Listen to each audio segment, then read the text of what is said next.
Welcome to the Meigs County Baseball Game of the Week, live on Total Media Sports YouTube.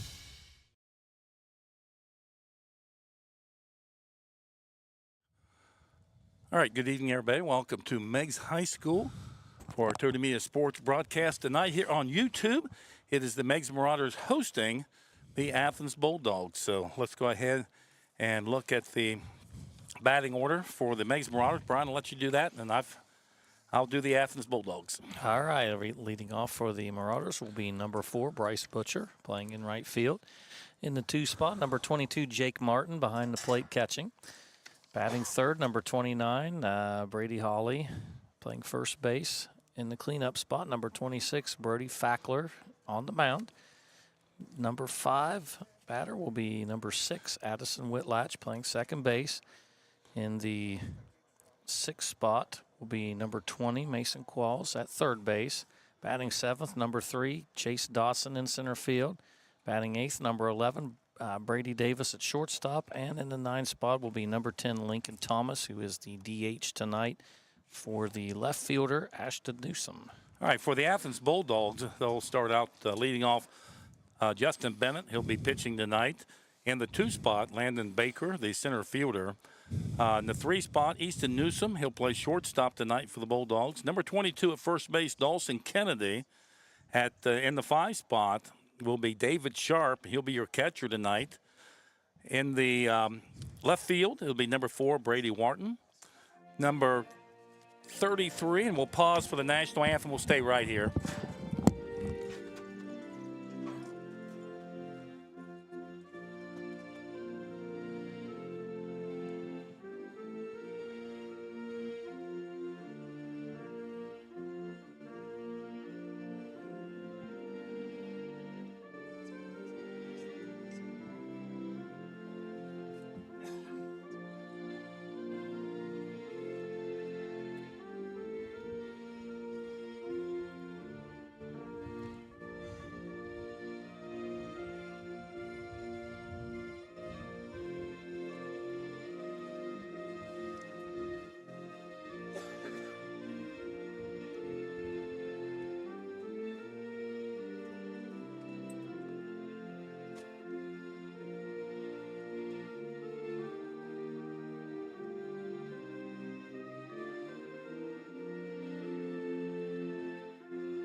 All right, to finish out the Bulldog lineup here, the DH in the 3 spot or 7 spot will be number 33, Isaiah Orocho. And number 1, batting 8th, will be Jack Kriskofko. He'll play second base. And in the 9 spot, number 13, Ryan Cornwell. He'll be your right fielder. The not batting tonight, and the third baseman will be Frank Campbell. And he'll wear number 6 tonight for the Bulldogs. Bulldogs coached by Todd Newsom, assisted by Cody Sutton and Chris Wise. The Meigs Marauders coached by Pat Martin, Stephen Wood, and Eddie Fife on the scorebook, I believe. So we are about ready to go here tonight. And I'll hand you this one, Brian, because that's theirs, and you can follow them on that. So we saw the Marauders last night, Brian, over to J.C. Cook Park as they went down to defeat last night after winning 3 in a row. And behind the pitching of Aiden Young, the White Falcons defeated the Marauders in 4.5 innings, and it was a 12-0 shutout. And Aiden Young only gave up, I believe, 3 hits last night to the Marauders? Yeah, something like that. I think it was 4 hits, maybe a walk or 2 mixed in, but Aiden Young did just a great job of scattering all those base runners. And Wahama was able to crack the bats out. Now, Wahama was coming off of a defeat out at Eastern 5-1. And so, sometimes teams can bounce back really quickly. We saw that out of Wahama tonight, and expect to see a similar effort from the Marauders tonight. On the mound tonight for the Marauders will be Brody Fackler. He actually pitched the game in Athens, started anyway. and struck out the first 3 batters and then got into control problems. And then the Bulldogs won by the mercy rule in 4.5 innings. So talking to Coach Martin before the ball game, he feels if Brody can throw strikes, if his pitching staff tonight can throw strikes, then they can be in this ball game.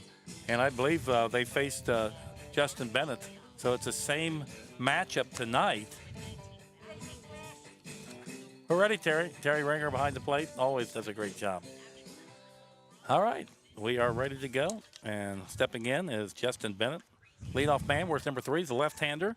And he's your starting pitcher tonight for Coach Todd Newsom's Bulldogs. So when he comes, we've got our still camera in center field. We'll focus on the pitcher and catcher. And we've got Shelby White on the handheld behind home plate here. Dylan Oyer and Wyatt. They're on the monitors here tonight. Here's the first pitch of the ball game, Fackler, and that's going to be a high ball.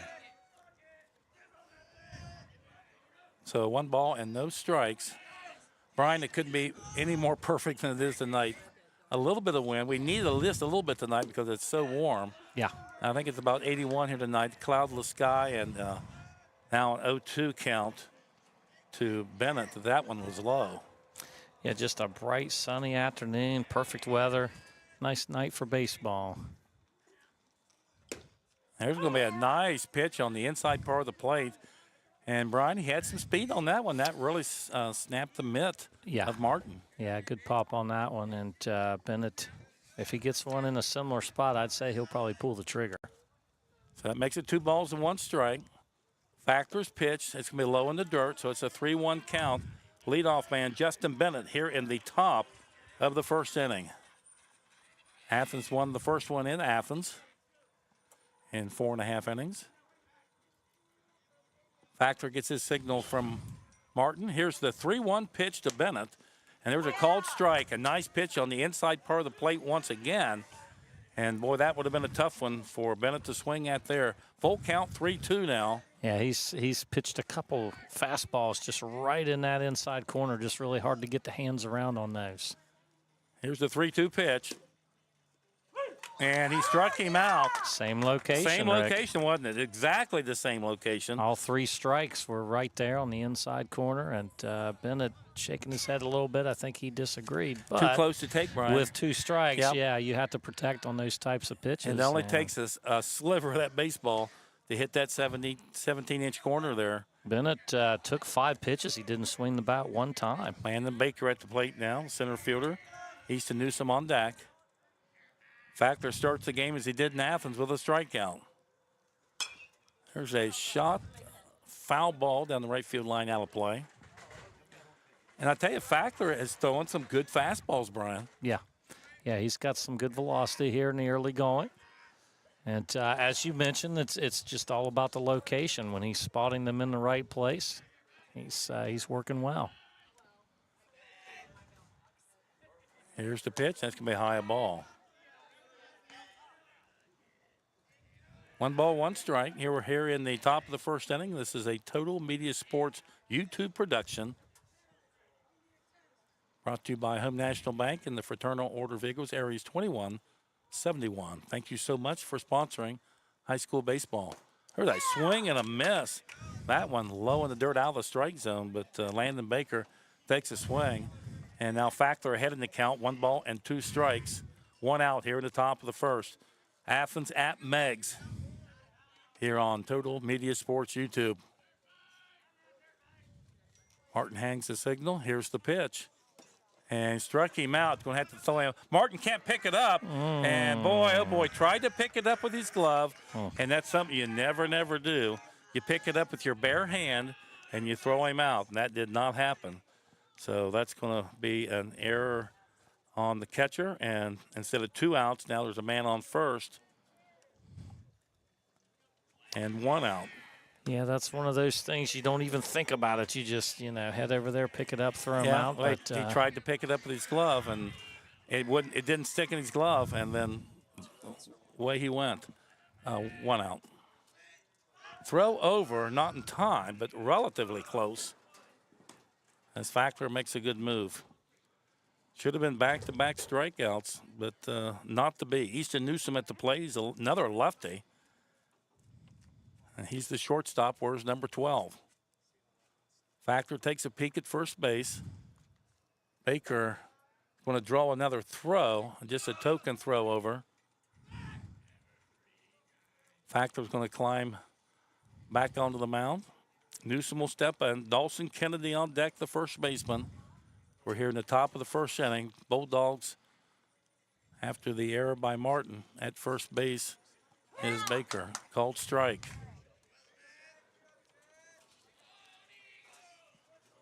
No balls, one strike.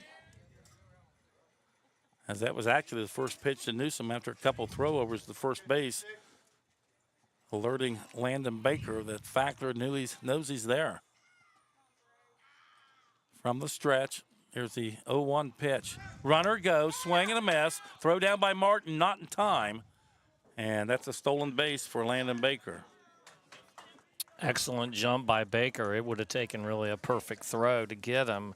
The throw wasn't bad, maybe to the left of the base, but a pretty good throw, all things considered. No balls and two strikes. So now a runner in scoring position for the Bulldogs. Landon Baker at second base, a pretty good lead. But the shortstop, Davis, doesn't want to go too far over and leave that gap open.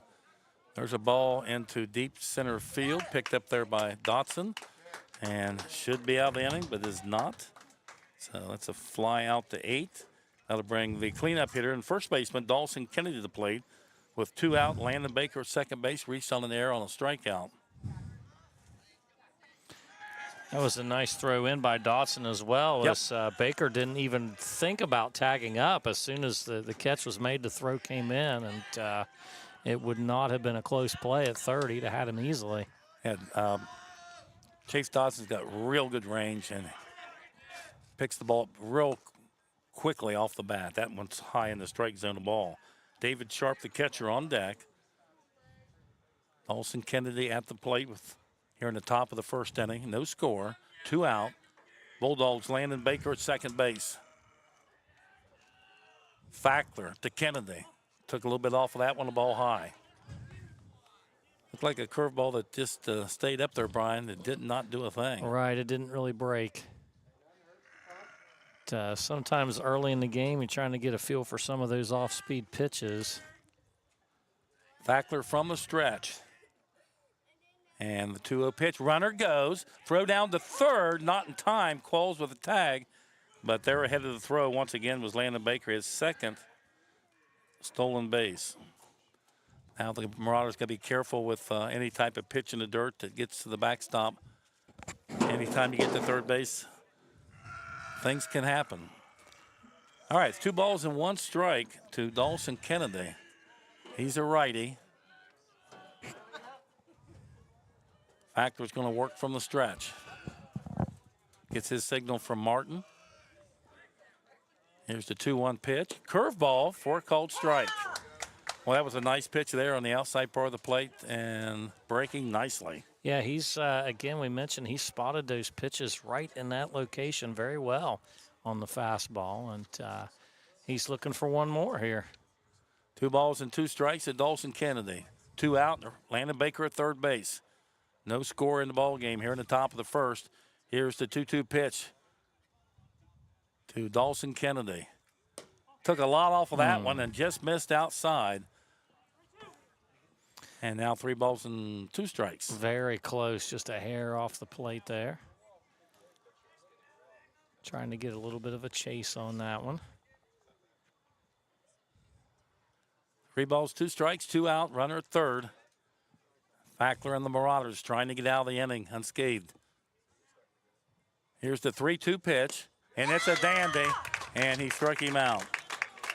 So as he did in Athens, he has 3 strikeouts. The second one didn't count as it was an E2 on the drop ball, but Meigs survives, and Athens no runs and no hits. Was 1 error and 1 left on after a half inning of play. Athens 0, Meigs coming to bat here on Total Media Sports YouTube. This Meigs County Baseball Game of the Week is made possible by the generosity of the Fraternal Order of the Eagles, RE 2171. We thank them for their incredible support of local youth sports. You've been watching the Meigs County Baseball Game of the Week live on Total Media Sports YouTube.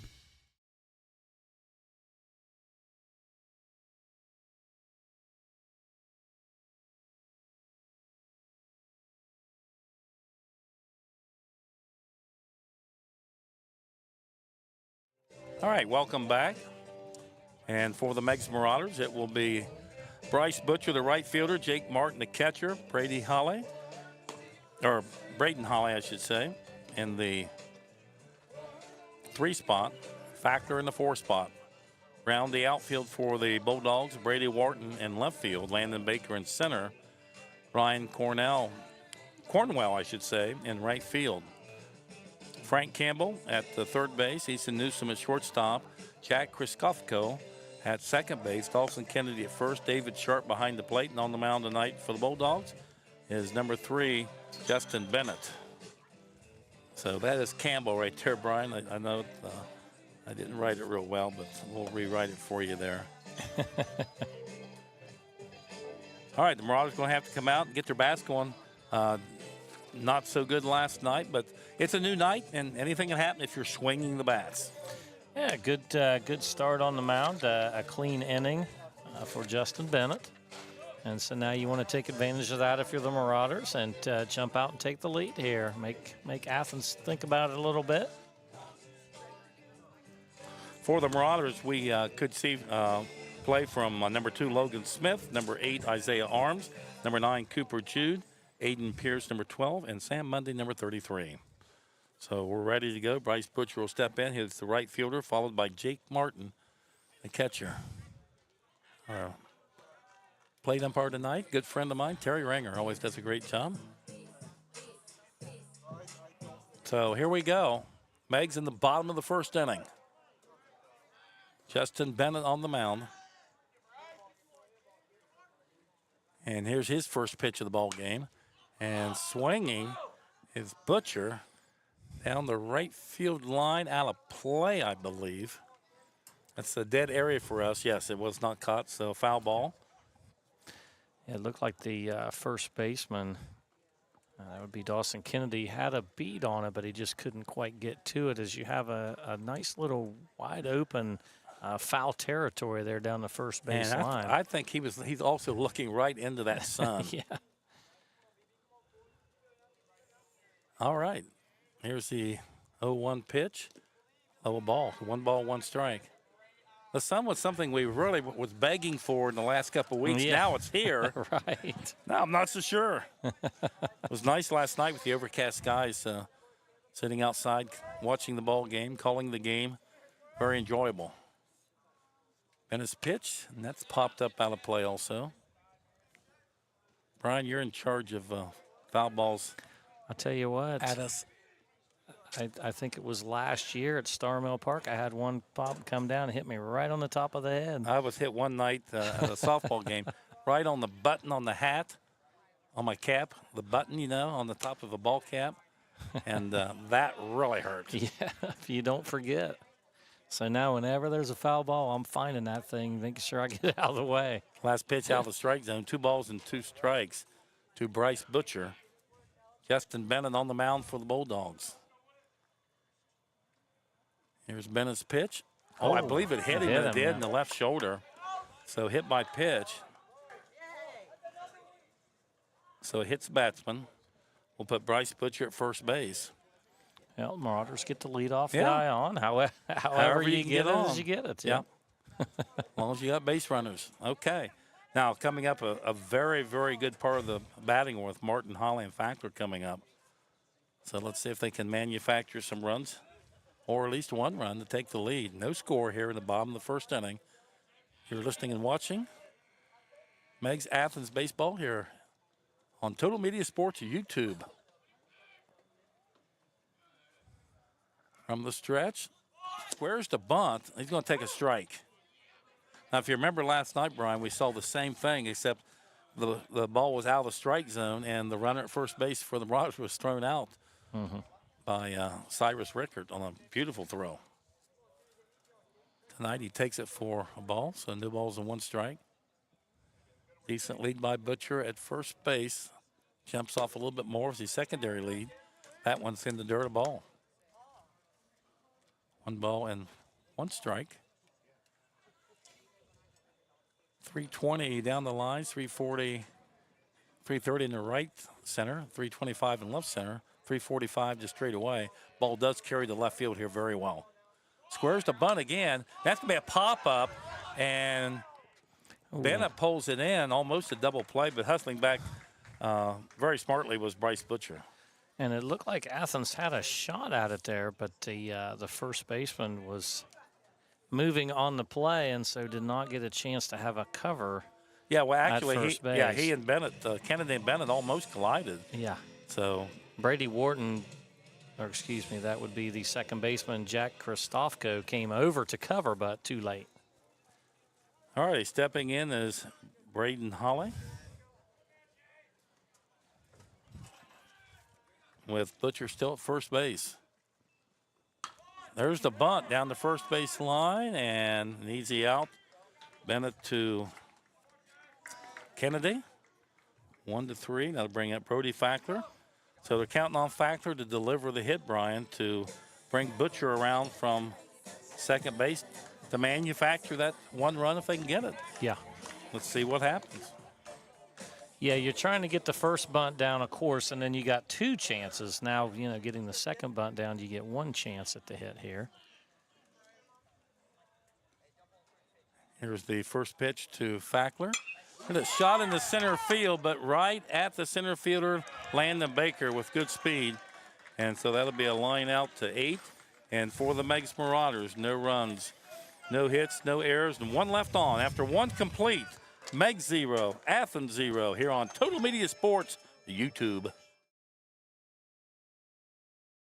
This Meigs County Baseball Game of the Week is made possible by the generosity of the Fraternal Order of the Eagles, RE 2171. We thank them for their incredible support of local youth sports.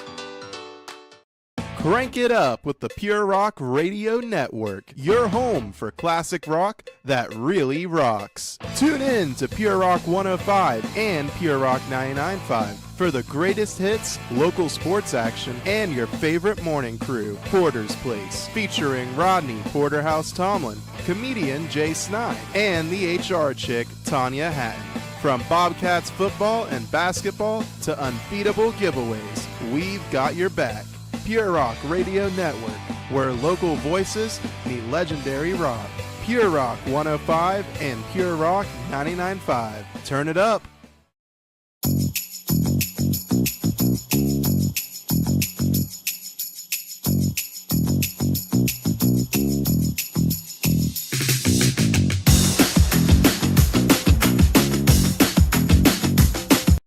You've been watching the Meigs County Baseball Game of the Week, live on Total Media Sports YouTube.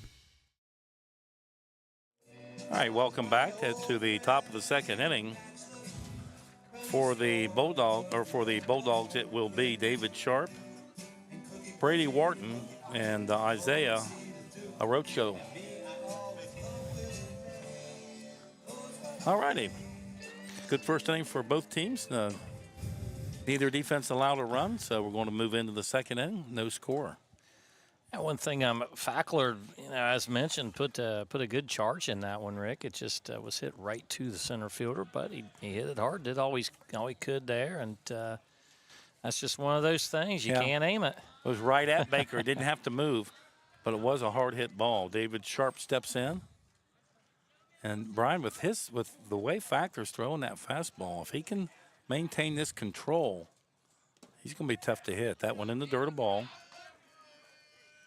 And, of course, he does throw a lot of pitches, so the pitching rule may come into effect. What he wants to do is throw strikes and get quick outs. That one, high a ball. One thing about it, Brian, you never know where the ball's going. He's all over the place with it. thrown some good strikes. Both teams had a base runner in the first inning. Neither team had a hit. Baker ended up at third, and Butcher ended up at second base for the Marauders. Look there, if Ollie could, or Fackler could get that hit up into the gap, would have scored easily, but hit it right at Baker. Fackler, the 3-0 pitch. There's a called strike. Nice location on the outside corner, knee high. So 3 balls and 1 strike now. To 5-hole hitter, David Sharp, the catcher.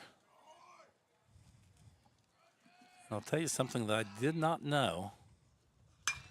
There's a fly ball into left field. Ashton Newsom is settling under it and makes the one-handed catch. Fly out 7.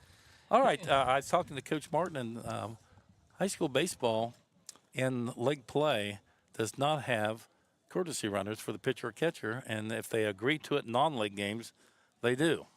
So that's a strange rule for the league to have when you want to speed the game up and protect your pitcher and catcher. But we won't see him tonight. Now, we have seen him in non-league games, but not tonight. That went off the handle out of play. Brady Wharton at the plate. A roadshow on deck. Got a couple names here that's tough on me. Orocho stepping back in, right-handed batter. Here's the 0-1 pitch. Nice curveball for a cold strike. And that one broke right across the heart of the plate, Brian. Good pitch there by Brody Fackler. 0-2 count. Yeah, he's doing a nice job with this batter, getting ahead in the count and minimize those pitches. The 0-2 pitch. Curveball, called strike 3. Got him. Boy. So a little backwards K there. Brody Fackler settling in here in the second inning. As, he's retired the first 2 very quickly and definitely locating the fastball. We haven't seen a lot of off speed yet, but the fastball is working early. Sorry, that was Wharton. The roadshow at the plate right now. Sorry about that. So it was Brady Wharton with the strikeout. That went in there to ball. So the 6-hole batter, the last batter, was Brady Wharton. And now it's number 33 in the 7th spot, Orocho. Isaiah, the right-handed batter, will step in. Scheduled to play third base, but has a kind of a sore arm tonight, so he'll be DHing. And Campbell is taking his place at third place for the Bulldogs tonight. Christofko on deck for the Bulldogs. No score here in the top of the second inning. And that one at the letters just missed. So now 3 balls and no strikes. That was a close one, but definitely just a tad high. So Isaiah steps back in. Here's the pitch from Fackler. And a called strike. Now 3 balls and 1 strike. We've seen this a few times here already. Yeah. 3-0 count and then a strike. And he's gotten a couple of them. Yeah, Athens has been very patient here in the early going with the bats. Fackler gets his signal from Jake Martin. Here's the 3-1 pitch out of the strike zone. He walked him. So Rochko with the walk and Christofko at the plate. In the 8th spot, Ryan Cornwell on deck. So for the second inning in a row, and this time with 2 out, that was a 2-out walk, Brian. Christofko at the plate, batting in the 8th spot. Balk called. And he called a balk. Yes. And so what did he do? I'm not sure. It was prior to the pitch. Did he take a big turn looking to first base? They do it every game, and it's never called. But I didn't see what happened. He may have separated his hands and didn't pitch. Not sure what happened. I was watching the batter. And there's a called strike. So the ball call, it's a ball on the batter. So it should be 1 ball, 1 strike. I believe that's the right call.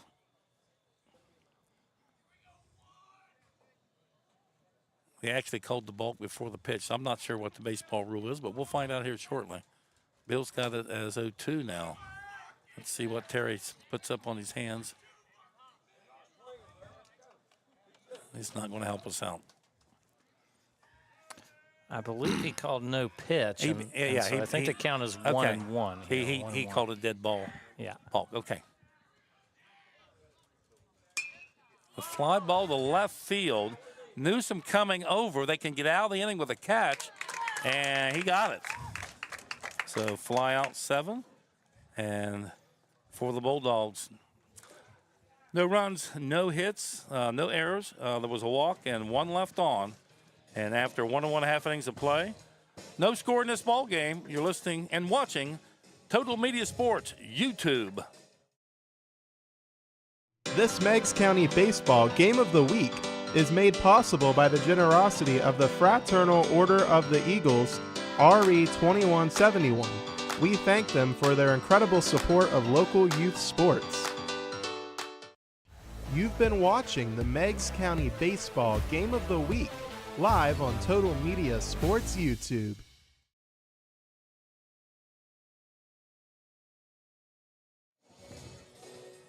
All right, welcome back. And we're going into the bottom of the 2nd inning. Whitlatch, Qualls, and Dotson for the Marauders, and hopefully followed by Davis, Thomas, and back to the top of the order with Butcher, but we'll see what happens. On the mound for the Bulldogs, Justin Bennett, David Sharp behind the plate, Frank Campbell at third base, Easton Newsom at shortstop, Jack Kristofko at second base, Dawson Kennedy to first. Round the outfield, left to right, Wharton, Baker, and Cornwell. Rick, we've had a single base runner in all 3 half innings, and all of them have reached a different way. We had a drop third strike, we had a hit batsman, and we had a walk. Mm-hmm. No hits as of yet. Yep, no hits yet. So both pitchers are doing what they need to do, getting the outs when they need them. We've had some runners in scoring position, some opportunities for both teams, but nothing as of yet. And we've had 12 total batters thus far. And as you said, no hits yet. All righty, so there's the throw down by David Sharp. Bulldogs toss it around the infield from Campbell back to Bennett, and we're ready to go here in the bottom of the 2nd inning. Whitlatch, Qualls, Dotson, and Davis, if we go for it. All right, stepping in is Addison Whitlatch, right-handed batter. And here's the first toss is a ball. Actually, Addison Whitlatch and Jake Martin, 2 of my pre-calc and now this semester calculus students. And they're looking forward for that to end. I can tell you. I heard the word today, senioritis. Senioritis. Too early for that. We're still in April. I'll tell you what, it's never too early for senioritis, Rick. I know all about that as well. All right, Whitlatch steps back in, and Bennett, his signal from Sharp. And the 2-0 pitch to Whitlatch. That's in the dirt. That's going to be ball 3 now. So Bennett behind in the count, 3 balls, no strikes. And as you said, Brian, in each half inning, each team has had 1 runner on, and it looks like Whitlatch could be another one if he can receive 1 more ball. That's low, and he does. He walked him. So Bennett walks Addison Whitlatch to lead off the inning, and Bryce Butcher was hit to lead off the last inning. Yeah, I was going to say, Meigs has had the leadoff batter on in both frames so far. Now, they weren't able to capitalize in the first inning, and they're going to take a good shot at it here in the second. All right, Mason Qualls will step in. I better take my watch off so I don't get a watch suntan. All righty, here we go. Whitlatch at first base. Decent lead at first. And Qualls takes a called strike. Mason Qualls, Chad Dotson on deck.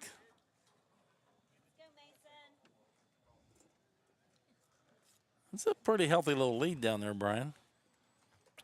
Yeah, he's getting a look. A little bit bigger than normal. Bennett takes a little peek at him. And he's going to deliver it to home plate. And that goes over the screen and over the press box. Disappears somewhere into the gutter, I believe.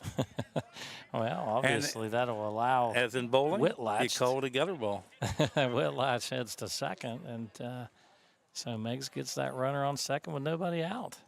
Call that a wild pitch. Bennett from the stretch with Whitlatch at second base. Here's the pitch. Swing, and that one fouled out of play by Qualls. Chase Dotson on deck.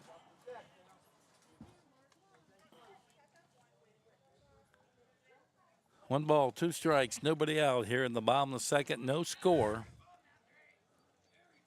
And Bennett from the stretch. And here's the pitch. High a ball. 2 balls and 2 strikes now to Mason Qualls. Mason playing third base tonight. Fackler on the mound. So Qualls in from left field to play third base tonight, as he did last night after the couple pitching changes. Here's the pitch. That one fouled out of play by Mason.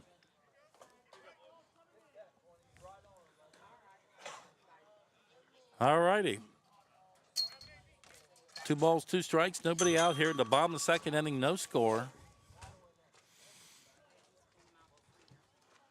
And Mason Qualls step back in. He's eyeing Bennett.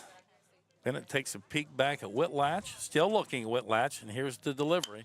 And a shot down the third baseline. Just foul. Very close. Just foul. My. And that's the last baseball in play. So somebody's running down there to capture that one.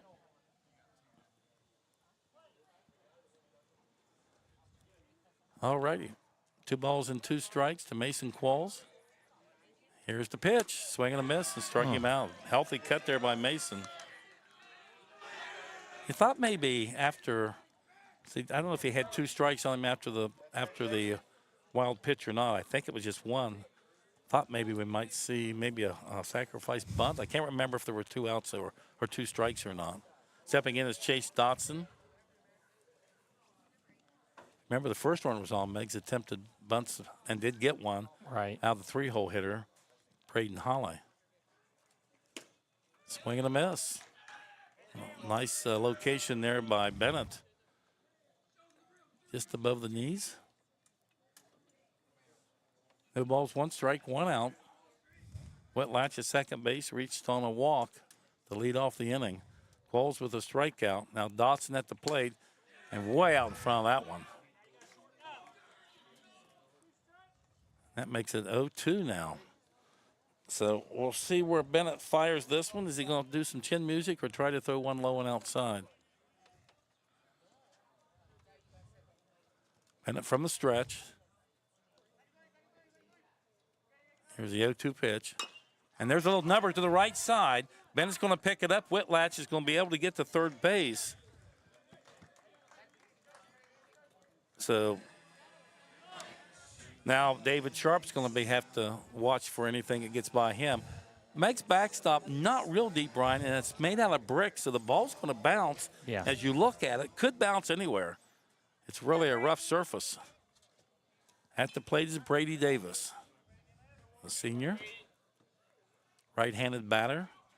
Addison Whitlatch at third base. No score in the ball game. Here's the pitch. That one in the dirt, a ball. Nice pick up there by Sharp.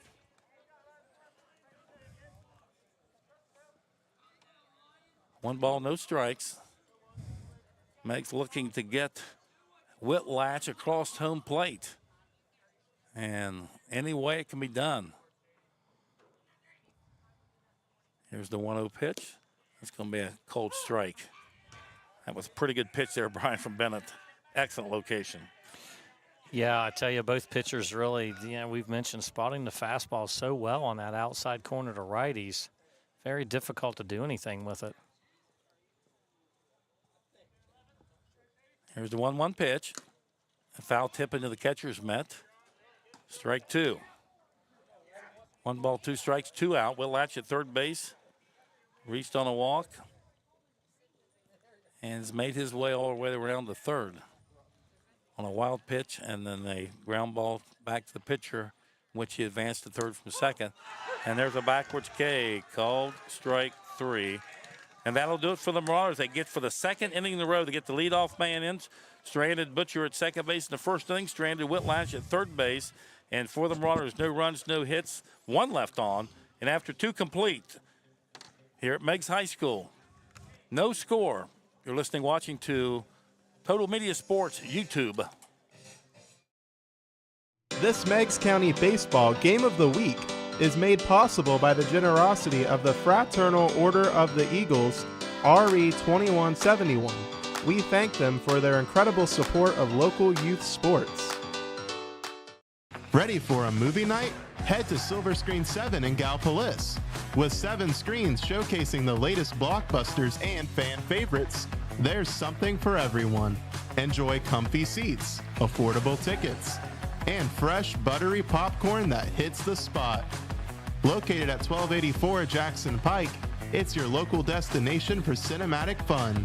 Check showtimes and buy tickets at silverscreen7.com or follow us on Facebook. Silver Screen 7, where Gallipolis comes to watch.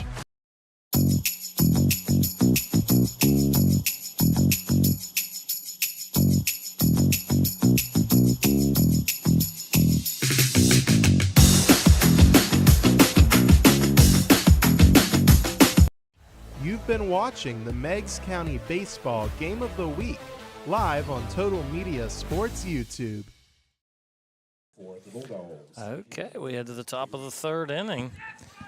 No runs yet in this one, no hits in this one through 2 full, so it'll be 9-1-2 for the Bulldogs. Lincoln Thomas, Bryce Butcher, and Jake Martin. Lincoln Thomas getting his first at-bat, and then we'll be back to the top of the order. We've had base runners all the way through, Rick, but no hits and no runs.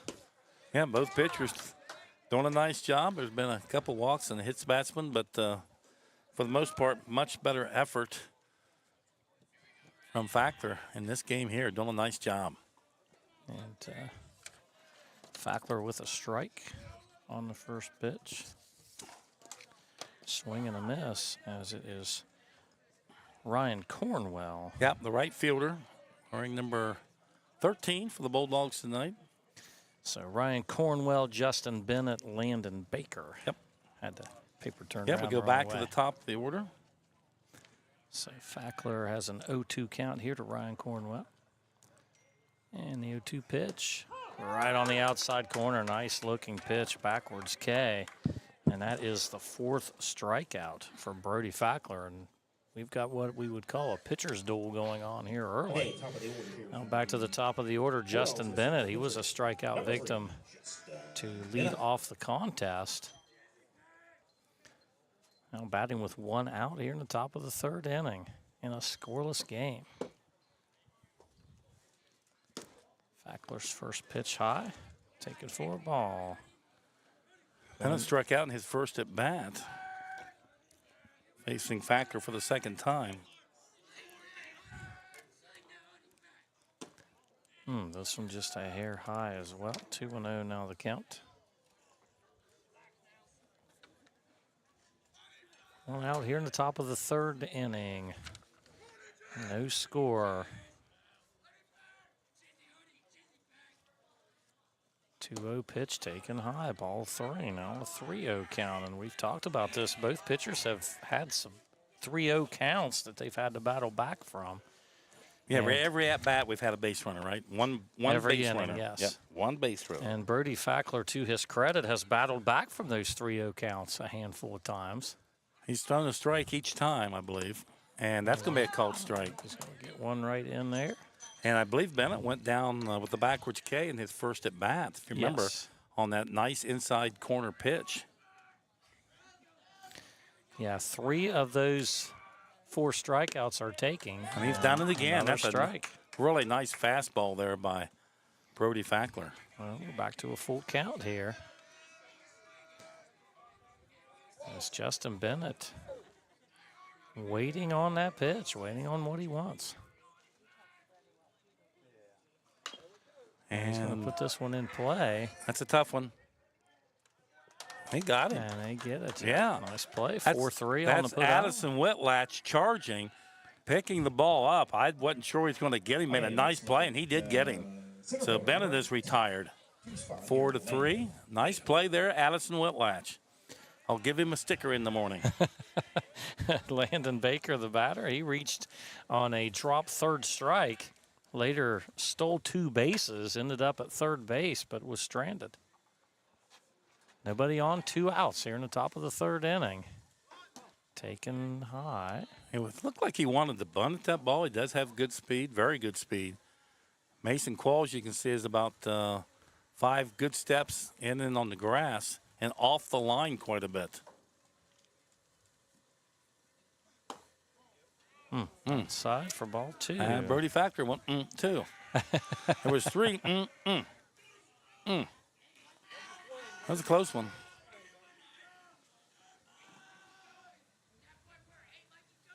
2-0 the count.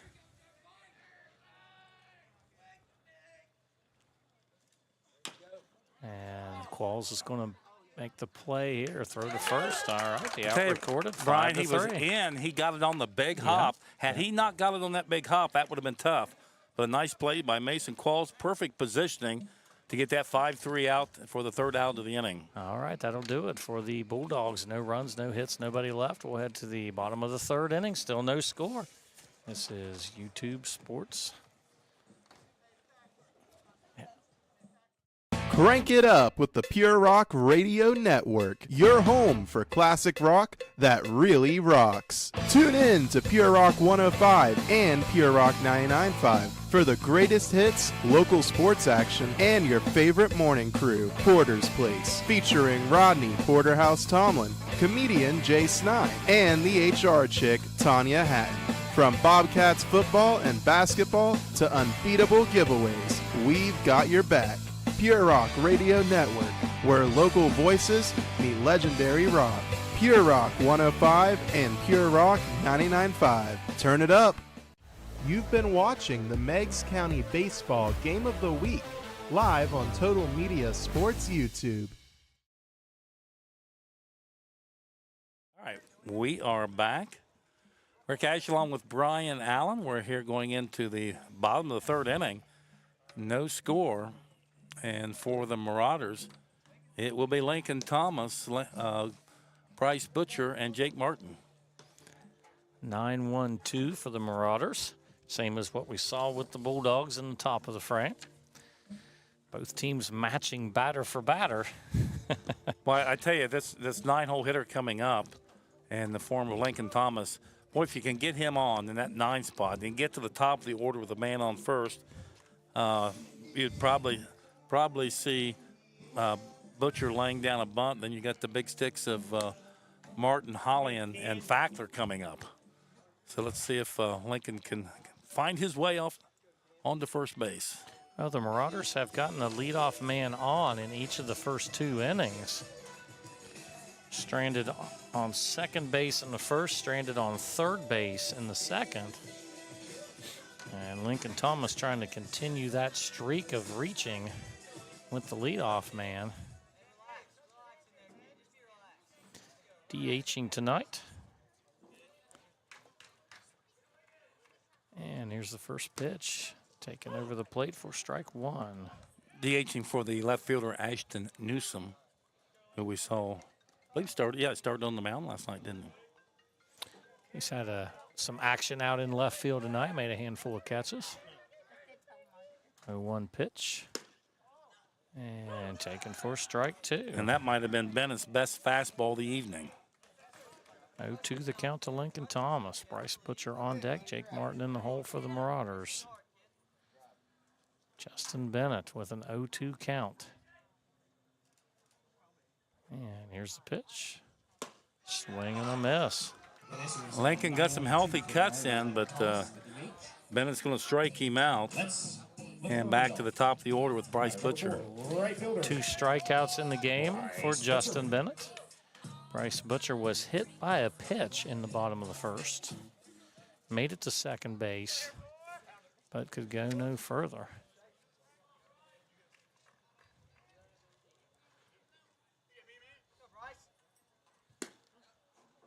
Outside corner, or off the outside corner for a ball. 1-0 the count to Butcher. On the third inning, game moving along pretty quickly. About 46 minutes old or so. And this one belted into right field, but foul. Definitely a hard hit ball. I heard somebody say in the crowd, and I agree. Down the right field line. 1-1 the count.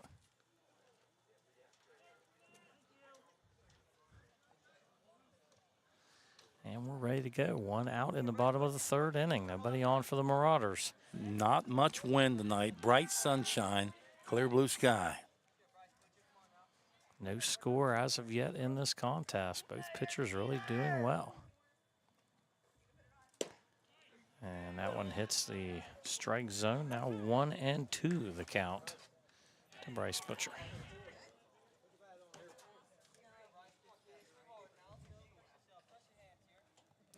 Justin Bennett ready from the windup. Here's the pitch. And off-speed pitch gets a swing and a miss. Back-to-back strikeouts. You're right, Brian. That was a nice breaking pitch. And that was about maybe half the speed as his fastball, and that was a very dangerous pitch from Justin Bennett. Started chest high, ended up around the knees. You can just see it looping. Had nice movement. That was a dandy. So third strikeout for Bennett, and Jake Martin will step in. Jake Martin popped out back to the pitcher on the attempted bunt in the first inning. Takes the first pitch high, ball 1. Braden Hawley on deck should Martin reach. Martin, right-handed batter. And here's a 1-0 pitch. This one's fouled off. Evens the count at 1-1. Such a strange game. We have had multiple base runners, no hits. We've had a few balls hit to the outfield, but really nothing close to a hit. We haven't had really any fantastic defensive plays. Butcher hit a hard foul down the right field line. Mason Qualls hit a real hard shot foul down the third base line. 1-1 pitch, and this one's hit hard foul out of play. And if you remember, in that, I believe it was that first inning, was it Factor to hit that line shot to Bennett in center field, or I'm sorry, to Baker in center field. So the Meigs has hit a few really hard balls. There was another one off the bat of Martin as he tags one over on the football field. 1-2. Here's the pitch. And this one's going to head out of play as well. Count remains 1-2.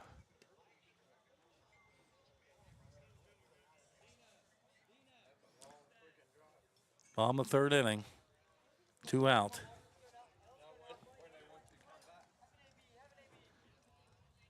Justin Bennett, he's ready. Looks in, gets the sign, and here's the pitch. Taken high, evens the count at 2-2. Jake Martin not going to swing at anything too far out of the zone. Usually catchers have a nice grasp of the strike zone when they're at bat as well.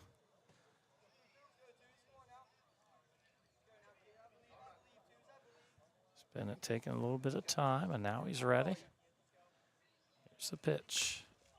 Oh, swung on and fouled back out of the mitt of David Sharp. He was angry. He thought he had a shot at that one, but just a little too much juice coming back at him.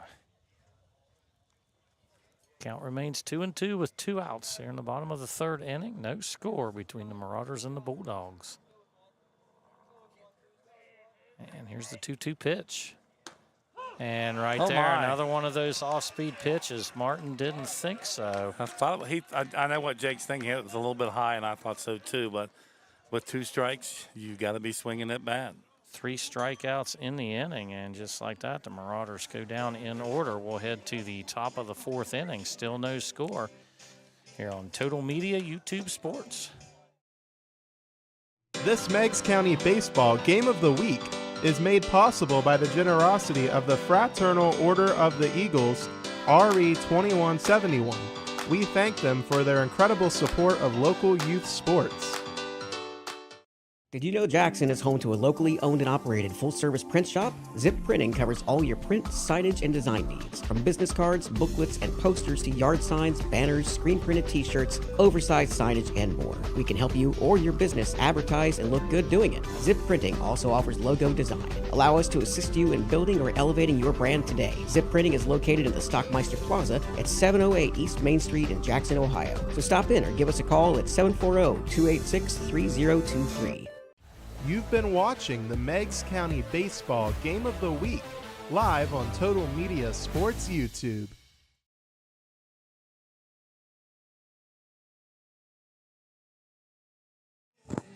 And we're back. We're ready. It's the top of the 4th inning. Brody Fackler back on the mound. As both pitchers just really getting after it, matching each other pitch for pitch. We've had no runs. We've had no hits. We've had a few base runners through various other means. A few hard hit balls right at defenders, but it's been a well-pitched contest thus far.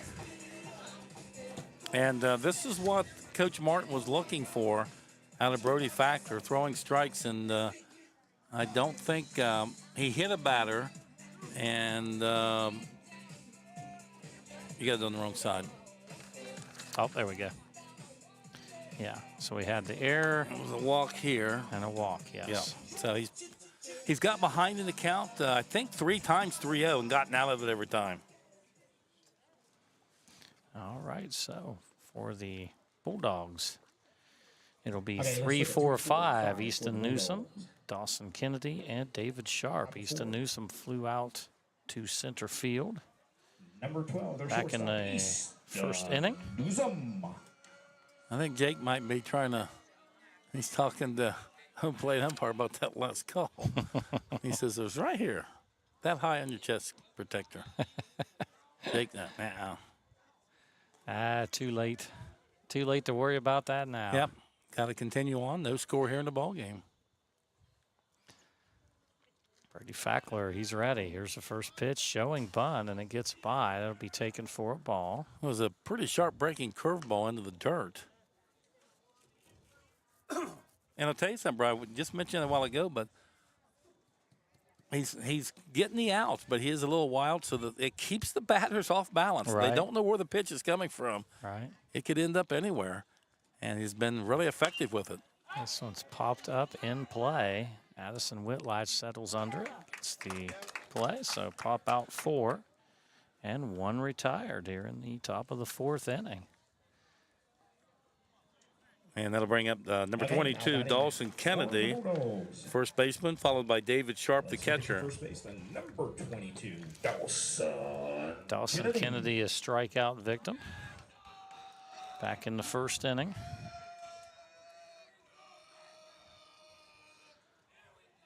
As Fackler has struck out 4. Nice off speed, took a little bit off of that one for the strike on the outside corner. As you can see, Fackler kind of getting a little confidence. He's getting a little bit more pitch selection here, and he's really finding the strike zone. Top of the 4th inning. This one bounces in.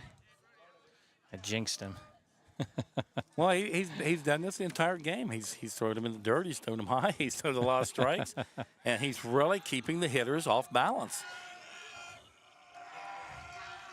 And it can be very, very effective because he'll come back with a good strike. 1-1 count. Oh, now that was the ball that Jake Martin was called out on right there. Yeah, you would maybe say that one was a little high, just a hair high, but as you mentioned, that was called. in the last frame. 2-1 count. This one fouled straight back, and the count now even again. 2-2.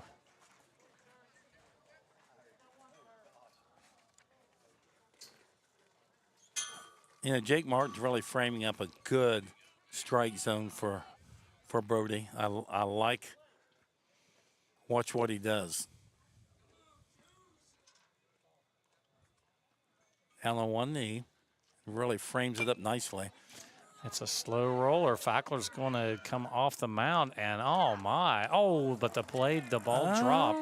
That looked like it I think might he have had been an E3 on that one. I think he had It him. was a little wide, but I'm sure that Braden felt that he should have had that one. Now batting for the Bulldogs. Okay, that's what we'll go with. Number 5. Dawson Kennedy reaches David via the dropped ball.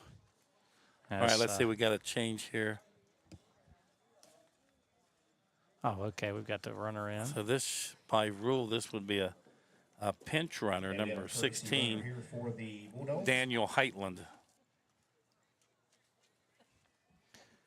So that would be Dawson Kennedy, who was at first base. 16 for the Yeah, Bulldogs. so this is a pinch runner, Heitland. He wears number 16. Okay, and with one out, David Sharp will bat. David Sharp 0 for 1, flew out to the left fielder Ashton Newsom. And for the 4th time in the ball game, Bulldogs have a runner on. Yep. Nobody's had more than one. No, we've never had more than 1.5 innings. And there is one out. And David Sharp at the plate, I believe. Brady Wharton on deck. Isaiah Rocho in the hole. Stepping off and allowing Heitland to get back to first base. Number 16. And again, they're going to throw over to first. Here in the 4th inning, top of the 4th, no score. Oh gosh, my handwriting. I don't know if you'll be able to see. Make that out later. Number 16, Daniel Heitland over at first. I remember. I'll remember. Swing and a miss. The ball gets away. So a wild pitch. And that'll send Heitland to second base. And with one out, we did get a swing and a miss, so that'll go as a strike. So an 0-1 count now with one out to David Sharp. one of the Marauders looking for that second out of the inning. Heitland at second base, decent lead. Swing and a miss. Boy, popped the mitt on the fastball with that one. And Sharp waves through it, now an 0-2 count. Brody needs to be careful here. Keep the ball out of the dirt. We certainly don't want Heitland moving up to third. And it's going to be an 0-2 pitch, so see where he puts it. Right Oh, there. he just threw that right Beautiful down the middle of the pitch. plate. And another one of those backwards Ks. Yeah, Sharp took that one, and that was That was an off-speed pitch as well, really, Rick. it really fooled him. A good, very nice pitch by He Fackler. was thinking fastball. He did not get it. And fifth strikeout for Brody Fackler. And Fackler was he was the winning pitcher against Waverly on Saturday. First pitch a little bit low. This is Brady Wharton, the batter. He was a strikeout victim back in the second inning. Now 2 outs with the runner on second base. Game right now just about an hour old. Top of the 4th with 2 out. Bulldogs with a runner, Daniel Heitland, the pinch runner for Kennedy at second base. 1-0 pitch, taken low. Now 2-0. And that one just missed at the knees. Beautiful evening here at Meigs High School. Not many clouds in sight, bright sunshine. 2-0 pitch, swing and a miss, 2-1. We've seen a lot of swing and miss from both pitchers tonight, Rick. As both pitchers mixing in, changing speeds, different locations. And it's been effective. 2-1 the count. Outside now 3-1. Now here's for a fact there has done a nice job of coming back when he's been behind the count. And I think at least 3 times Brian fell behind the count 3-0. Isaiah Arroyo hoping to get an opportunity on the on-deck circle. Here's the pitch, and this one's belted into center field. And this misjudged by Dodson Dodson. Came in and then had to retreat. Yep, this is going to go. He's going to head for 3. They might have him at 3. This is going to be a close play. They got him. He's out. But he does get the RBI as Heitland comes around to score to make it 1-0. So a double thrown out trying to turn it into a triple. And RBI for Wharton. You saw the first step by Dodson was in. Yeah. And if he doesn't do that, I think he's going to make the catch pretty easily. It was a very hard hit ball. And those are the tough ones for a center fielder when they're right directly at you. And you got to move backwards. So that'll do it. We'll take a break. You're watching to Total Media Sports YouTube. This Meigs County Baseball Game of the Week is made possible by the generosity of the Fraternal Order of the Eagles, RE 2171. We thank them for their incredible support of local youth sports. You've been watching the Meigs County Baseball Game of the Week live on Total Media Sports YouTube.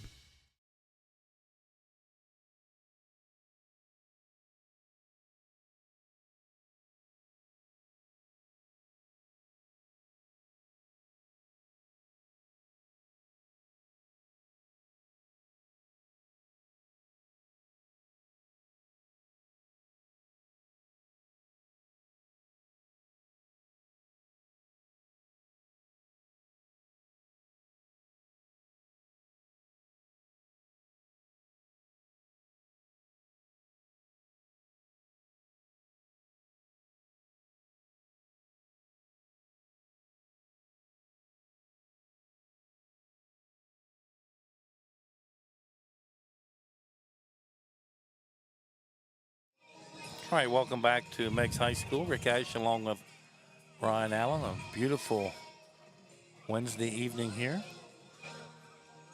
2 days of school left, Brian. We'll start her over and do her again next week. Yeah, buddy, we're getting there. It's coming. There. Seniors after this week have 2 more regular weeks with finals mixed in, so they're finishing up here very shortly. Southern's had their prom. I believe Eastern's is this week. And then Meigs is next week. They're always the same time, one after the other. And the Meigs always the first Saturday in May. All right, here we go. Bottom of the 4th inning. It'll be 3-4-5 for the Marauders. Braden Hawley, Brody Fackler, and Addison Whitlatch. First pitch from Justin Bennett. Outside, ball 1. 1-0, Athens with the lead. So we get our first hit and our first run of the game in that top of the 4th inning. Taken low, ball 2, 2-0 the count. Meigs just has to feel like, boy, we've just got to break the ice here. We've just got to get a run across and see what it looks like and then get a little bit of confidence off of that. This one right over the plate, now 2-1 the count. Bottom of the 4th inning. Bulldogs leading the Marauders 1-0.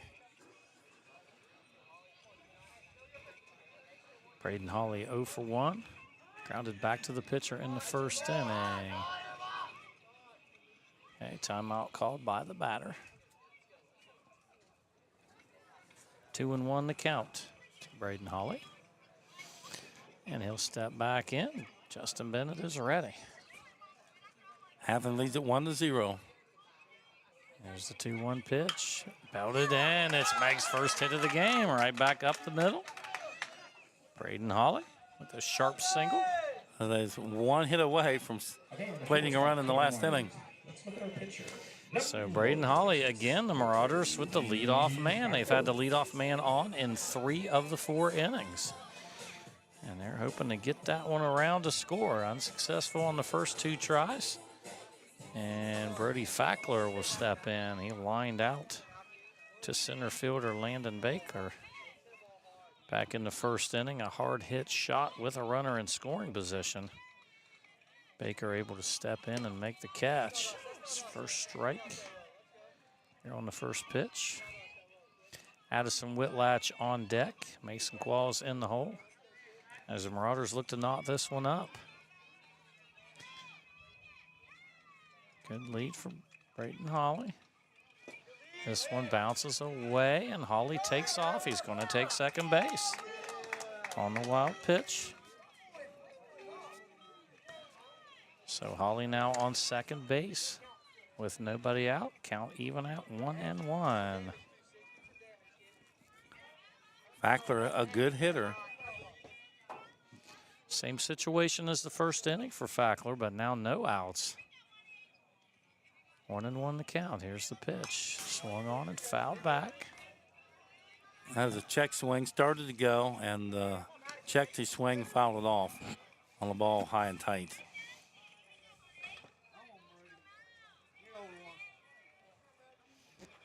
Brody Fackler looking for the RBI opportunity here. Runner on second base, nobody out. Bennett with the pitch, and this one put in play. It'll move the runner to third, That's and a it base eats up hit. the shortstop as Easton Newsom could not make the play. Look here coming. And the run scores. That is a bad hop single, Brian. Yeah. That ball just got on top of Newsom, and it took a horrible hop over his glove. So that'll go as a base hit and an RBI for Brody Fackler, and we're tied at 1. Brody Fackler ends up at second base on the throw, as that play ended up being closer than I thought it would be. That was a really nice throw to home, definitely. We're going to get a meeting on the mound here. Still nobody out in this bottom of the 4th inning. Fackler stands on second base. Whitlatch will be the batter, and he was walked to lead off the 2nd inning. Later made it to third base, was stranded. As we are tied at 1 here in the bottom of the 4th inning. Both teams putting together enough to score a run. The Bulldogs with a hit to knock in their first run, and now the Marauders follow with a hit to knock in their first run.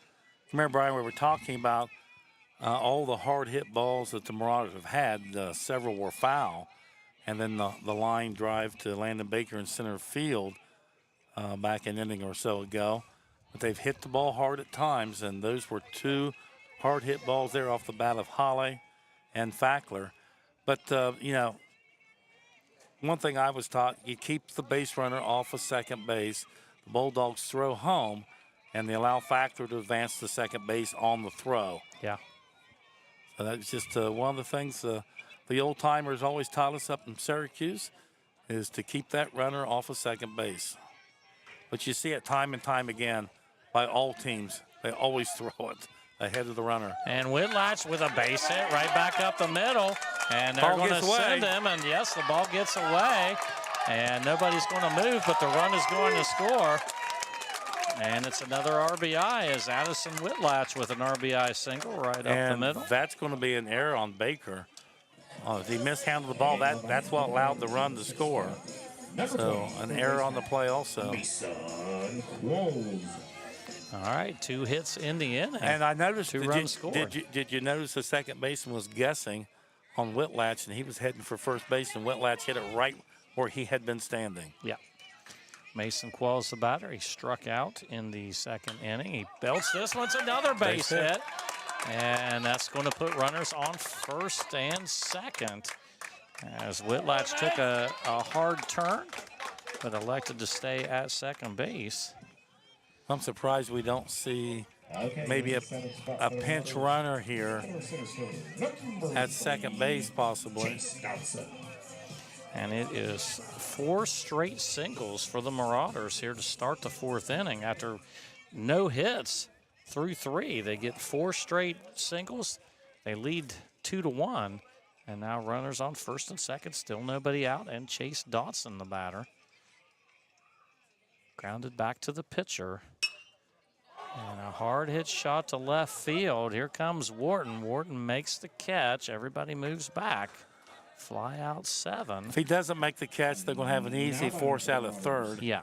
Spot number 11. Yeah, they definitely would have had a play there, but Davis. regardless, the fly out recorded, and Brady Davis will bat. Brady Davis struck out to end the second inning. Now batting with a runner on first and second, and 1 away.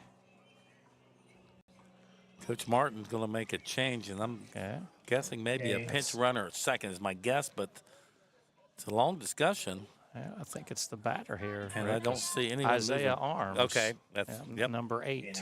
There you go. Number 8. And so he'll replace Brady Davis at shortstop. I would say that Davis will go back in at short, would be my guess. Okay.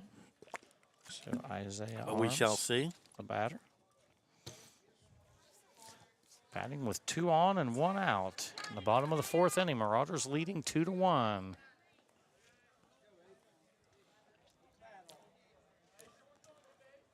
Isaiah Arms getting his first opportunity with the bat. Bulldogs have looks like some action in the bullpen. Justin Bennett from the stretch. And here's the pitch, swing and a miss. Well, I'll tell you what, Isaiah Arms got his money's worth there. That was one healthy cut right there He has by Arms. come into the batter's box swinging. And that's what you got to do. He took a healthy cut. A 1 count, Lincoln Thomas on deck for the Marauders with 1 out. Takes this one for a strike.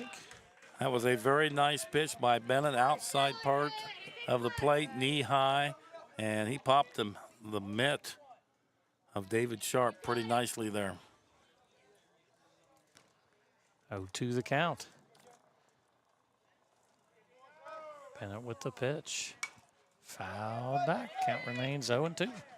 Absolutely no lead much at all by Whitlatch at second base. And that's going to allow shortstop Newsom maybe not to worry about him a whole lot. But he is playing Newsom deep and towards second, definitely. Big gap over there. We got time called now, and then I think they're waiting on baseballs to come back. Noah Sinkoff was headed for the bullpen. Oh, okay. I think that they're allowing him to get there as he's protecting the catcher. 0-2 count to Isaiah Arms. From the stretch, here's the pitch. Swung on and tipped back into the catcher's mitt. That'll be a strikeout. Yep, foul tip right into the mitt, and 5th strikeout of the game for Justin Bennett. Now 2 away, and Lincoln Thomas, the batter.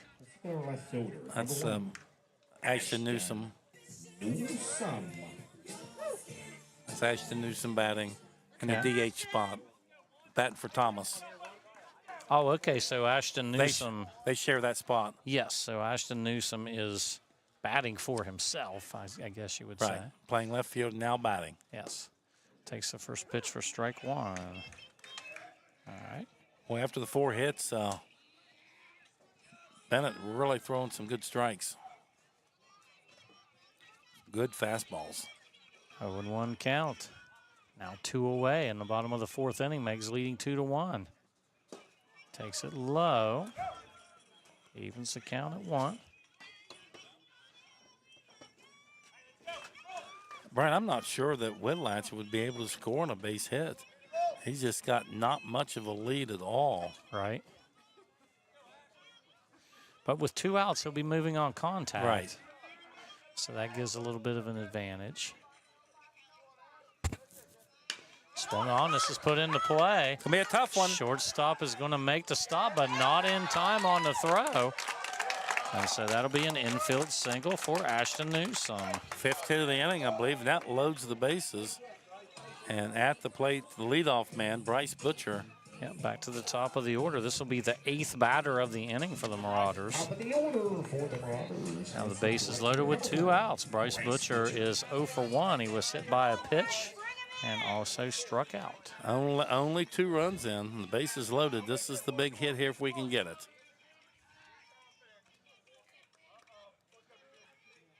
And here's the first pitch, taken low, ball 1. And another thing here is Bennett's got to throw strikes, Brian. So Butcher's going to get probably some decent fastballs here to look at. Whitlatch at third, Qualls at second, and Newsome at first. Here's the 1-0 pitch. Was hit by a pitch Outside. and struck out. 2-0 the and third count. innings. 2-0. As Bennett, you can tell, clearly laboring. He's thrown a lot of pitches in this inning, a lot of base runners. Coach Newsom can be concerned with the pitch count also. I think you can go 125, I believe. That low a ball. 3-0. And really none of those 3 pitches, Rick, close. I mean, they were all clearly balls. No borderline pitches of the 3. And so now a 3-0 count. Bryce Butcher, a chance at the RBI here with a walk. I'm sure he'll be taking all the way here. And he is, and it is a strike. Normally, if that's anywhere around the plate, it's going to be a cold strike. Yeah. And it was a good pitch there by Justin Bennett. Yeah, that was definitely there. Here's your pitch right here. 3-1 count. Butcher ready. Bennett delivers. Outside. Walked him. Takes the ball. And so that will bring a run in as Addison Whitlatch will cross the plate to make it 3-2. Or 3-1, excuse me. Marauders.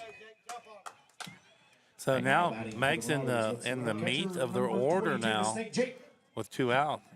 Martin, Holly, and Fackler coming up, and they could do some major damage here. Second walk of the game for Justin Bennett. And so Butcher gets the RBI on the walk. And now Jake Martin, the batter, popped out to the pitcher on the attempted bunt, struck out. Looking for a big hit. He is the 9th batter of the inning. The Marauders have batted around, scoring 3 runs.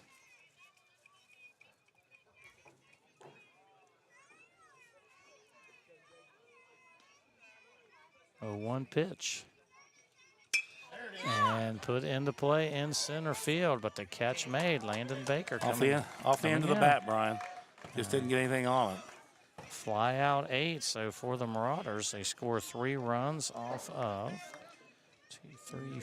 5 hits. 3 runs off of 5 hits, an error, and 3 left on base. So we'll head to the top of the 5th inning. 3-1, Marauders with the lead here on Total Media Sports YouTube. This Meigs County Baseball Game of the Week is made possible by the generosity of the Fraternal Order of the Eagles, RE 2171. We thank them for their incredible support of local youth sports. Did you know Jackson is home to a locally owned and operated full-service print shop? Zip Printing covers all your print, signage, and design needs. From business cards, booklets, and posters to yard signs, banners, screen-printed t-shirts, oversized signage, and more. We can help you or your business advertise and look good doing it. Zip Printing also offers logo design. Allow us to assist you in building or elevating your brand today. Zip Printing is located in the Stockmeister Plaza at 708 East Main Street in Jackson, Ohio. So stop in or give us a call at 740-286-3023. You've been watching the Meigs County Baseball Game of the Week, live on Total Media Sports YouTube.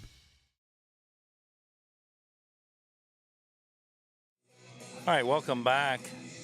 For the Bulldogs here in the top of the 5th inning, it'll be Isaiah Arocho, Jack, the second baseman, Jack Kriskofko, and Ryan Cornwell in 7, 8, and 9 for the Bulldogs. Meigs with a good inning there, 3 runs on 5 hits. one error, and they left 2 on, I believe, didn't they? 2 left on. 3 left on. 3 left on, bases loaded. Yeah. All righty, so the Marauders have left 5 on base. Bulldogs, I believe, with 3 left on base. So we are 4 complete, and the Marauders lead it by a score of 3-1. Just as easily could be 3-0, but that didn't happen. So we'll take what we got. Very happy with the 3-1 lead over a very good Athens Bulldog team, which defeated the Marauders in 4.5 innings, Mercy Rule, up in Athens earlier in the season. So this is a big difference here. Bulldogs. Top of 5. This number 38, number 33, Isaiah Orocho. Orocho at the plate. Kristofko on deck, and Ryan Cornwell on deck. 7, 8, 9 for the Bulldogs. Meigs leads it 3-1. And Brody Fackler pitching a really nice ball game. Isaiah with a walk in the second inning. His second at bat, that was a curveball in the dirt. So he starts Orocho off with a curveball. So Fackler backs off the mound, now climbs back onto the pitcher's plate. Martin will hang the signal, and Brody says, okay, and here we go. And that's a called strike down the middle of the plate, just below the numbers. Yeah, nice pitch. Fackler put that one right where he wanted it. Kristofko on deck, Cornwell in the hole. Bulldogs with a lone run in the last inning. Long fourth half. There's a fly ball to left field. He got a bunch of that one. Newsom going back, and he makes nice the running catch. So Rochko put a charge in that one, but Newsom tracks it down. That was a nice play. As he was on his horse right at the crack of the bat and was able to get under it. Newsom got an excellent jump, and that's what it takes. Those are a little bit easier than the one hit right at you that Chase Dotson had. I'm telling you, I played center field most of my baseball career, and those were the toughest. And there's one out to Dotson. This time he gets a really good jump on that one. You can see that, Brian. At the crack of the bat, Chase Dotson was moving to his right and back and tracks that one down. In a nice spot for your Bulldogs. 2 quick outs for Fackler. That's really good for his pitch count. He is Ryan Cornwell. So this is the last of the Athens batters for the second time through the order, Yes. Rick. Yep. That's always kind of the watermark. Cornwell struck out Luck in his first at bat back in the third inning, and he takes a strike there. No balls and 1 strike, 2 out. Meigs leads it 3-1. Athens is 1 in the fourth. Meigs plays 3. Top of the 5th inning. Bulldogs at the plate with 2 out. 9-hole hitter Cornwell swings and misses. 0-2. As Fackler is Starting to settle in, Brian. Yeah, he's looking to get through this one quickly. Yep. And he pitched a really good game against Waverly in that win. That loss last night at Wahama broke a 3-game streak. This could make it 4 out of 5 if they could win this one. And just missed high. Boy, that was a close one. 2 out here in the inning. 2 hard hit balls off the bat of Orocho and Kristofko. Both tracked down by Newsom and Dotson, left and center field. Fackler is going to throw a changeup, curveball, out of the strike zone high. 2-2 here. So this is the pitch right here that Brody wants. He doesn't want to go full. Martin frames it up in the dirt.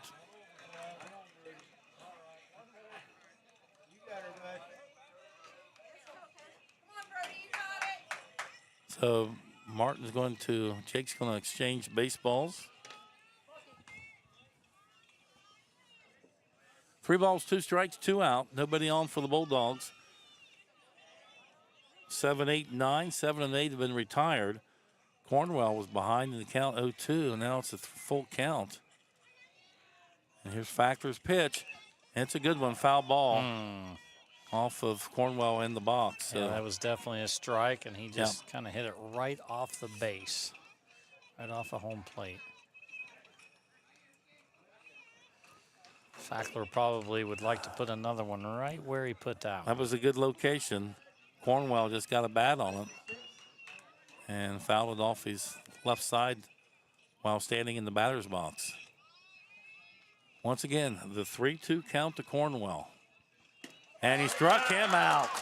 So Meigs gets out of the inning by retiring batters 7, 8, and 9. So after 4.5 innings of play, it's Meigs 3, Athens 1. You're watching to Meigs Athens Baseball here on Total Media YouTube Sports.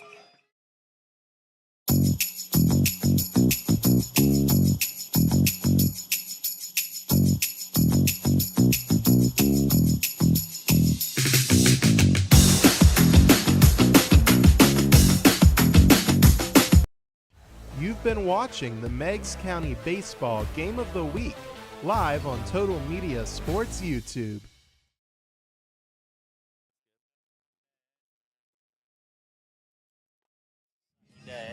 All right, we are back here at Meigs High School. Ben's going to step in for his 5th inning of work. And for the Marauders, boy, you got me goofed up here. Back to the top of the order. They went through the order, so it would be. So this is. Oh, right here. So it'll be right here is our batter. Right here. Yeah, okay. Holly. Three batter. Yeah. Okay. So it'll be Holly, Fackler, and Whitlatch as Meigs plates 3 runs on 5 hits. Left the bases loaded, though. Needed one more, Brian, but just couldn't get it.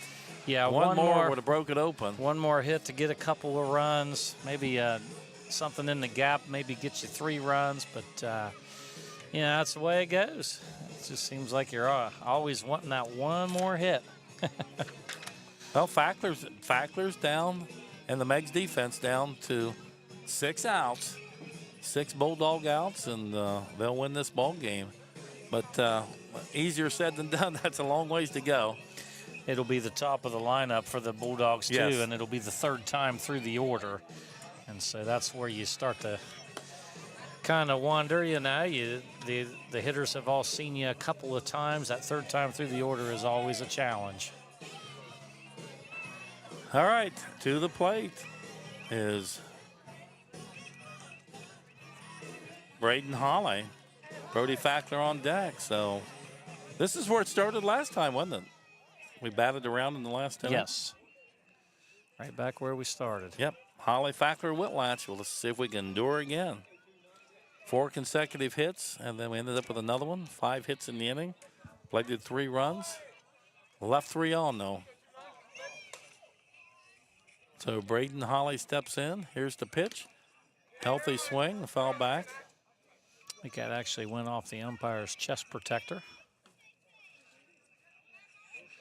Probably the most well-padded area, though, I guess you would say, for the umpire. I think I'm gonna move things over.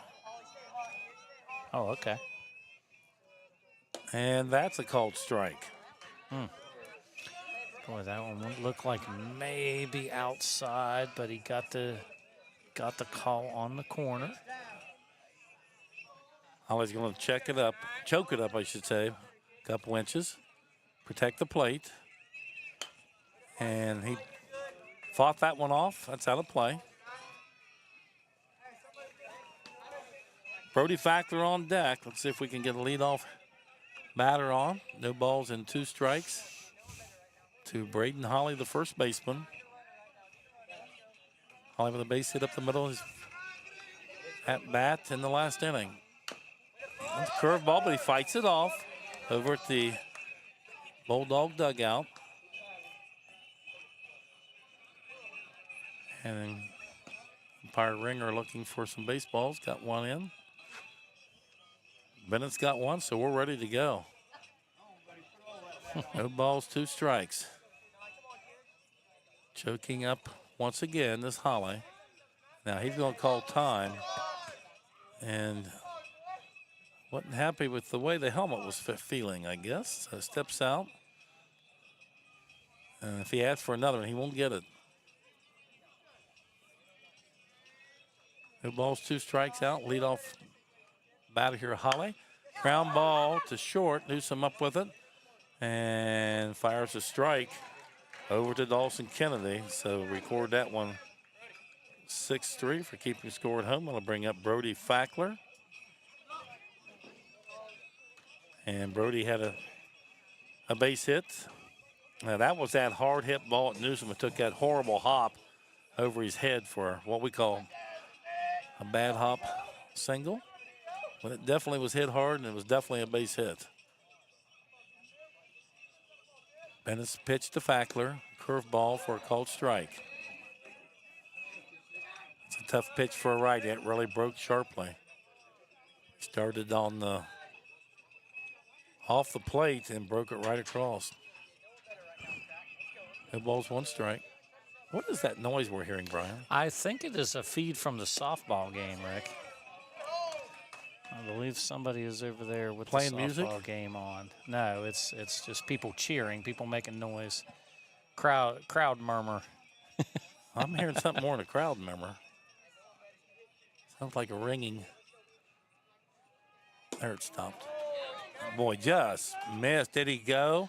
And yes, he did. Yes, I think they got that right. I do believe he went, but 1 ball, 2 strikes maybe now. about a 3/4 swing there.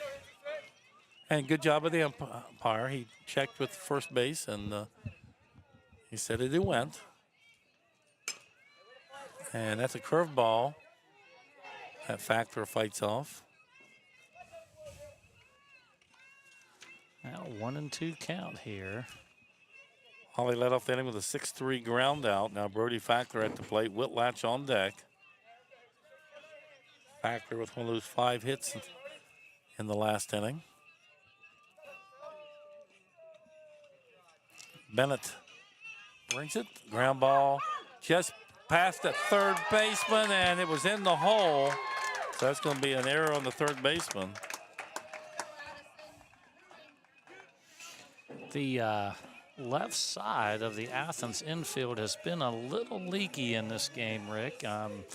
They've had some plays where they were hard hit balls. We've called them hits, maybe skipping over the glove, but plays that you would like to see your infielders make. And then, of course, a play like that where it was right there. Well, Campbell was moving to his left. Yeah. Moving to his left, right near in front of Newsom, and got caught with in between hopper is what I'll call it.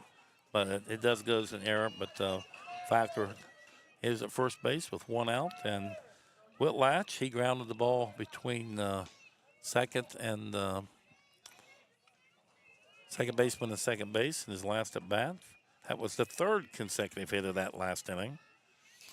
And if you're Justin Bennett, you're saying, man, I don't have a whole lot more pitches left in me. You hate to give those outs away. Throw over to first. Back in on his belly is Fackler.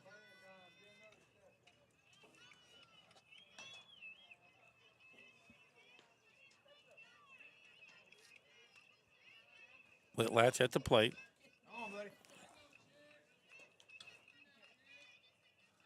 And it takes a peek at first base at Fackler.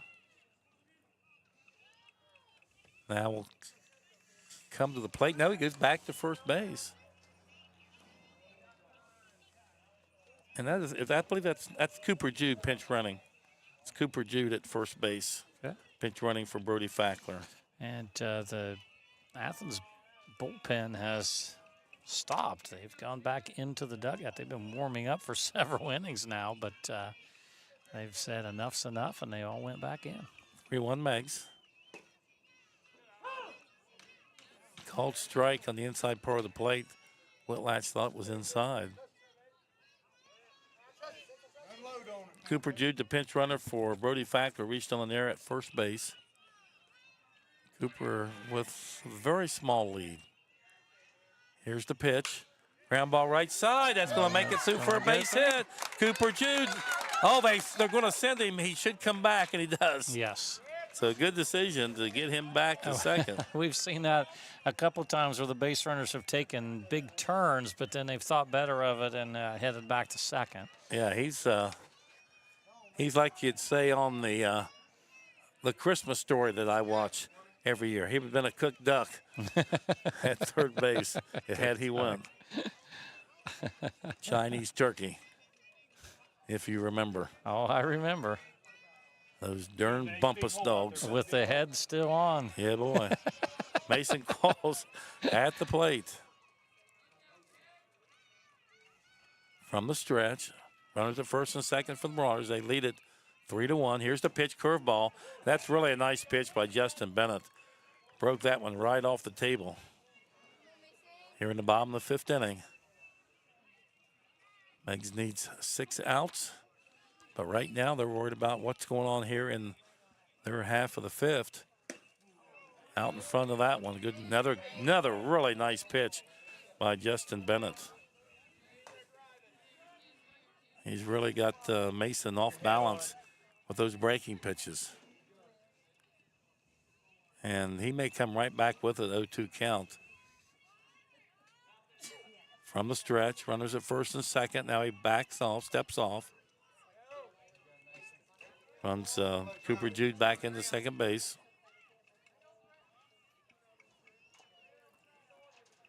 Okay's the signal from Sharp. And now, timeout called and awarded to by 2 Mason calls by home plate umpire Terry Ringer. Done an excellent job tonight, as always. Don't know the guy on the bases, but they've done really a nice job here in this very close and hotly contested ball game. And Straight up in the Campbell air. is going to come in. That's fair territory. And Cooper Jude's going to hustle back into second base. So it ended up in fair territory. I think that was the worry there. Everybody was yelling, get back, and he was watching. But that's one where, I mean, I guess it wouldn't matter if the ball was dropped. I mean, I guess that's infield fly rule, I guess, should have been called there. But no, not with 2 out. Well, there was only 1 out at the Oh, time. yeah. You're right, yes. But either way. That's correct, yeah. It wouldn't have mattered. But, yeah, you're right. It was infield fly rule. Here's the pitch. Swing and a miss. But a healthy cut there by Chase Dotson. 3-1 Meigs. Can they hold on? This would be a huge win and their 4th win out of 5 attempts. If they can somehow pull this one off. Meigs with runners at first and second. 2 out. And Dotson takes that one outside the ball. And now with 2 outs, runners will be moving on contact. A base hit should get you a run if it heads out of the infield. Bennett takes a look at Sharp, gets his signal. And here's the pitch. Shot in the left field, but should be easily handled by Wharton, and he does. So that's a fly out 7, but once again, Meigs putting the bat on the ball. So no runs, 1 hit, 1 error, 1 left on. And after 5 completings of play, Meigs 3, Athens 1. You're listening and watching Meigs Athens Baseball here on Total Media Sports YouTube. This Meigs County Baseball Game of the Week is made possible by the generosity of the Fraternal Order of the Eagles, RE 2171. We thank them for their incredible support of local youth sports. Crank it up with the Pure Rock Radio Network, your home for classic rock that really rocks. Tune in to Pure Rock 105 and Pure Rock 99.5 for the greatest hits, local sports action, and your favorite morning crew, Porter's Place, featuring Rodney Porterhouse Tomlin, comedian Jay Snide, and the HR chick, Tanya Hatton. From Bobcats football and basketball to unbeatable giveaways, we've got your back. Pure Rock Radio Network, where local voices meet legendary rock. Pure Rock 105 and Pure Rock 99.5. Turn it up.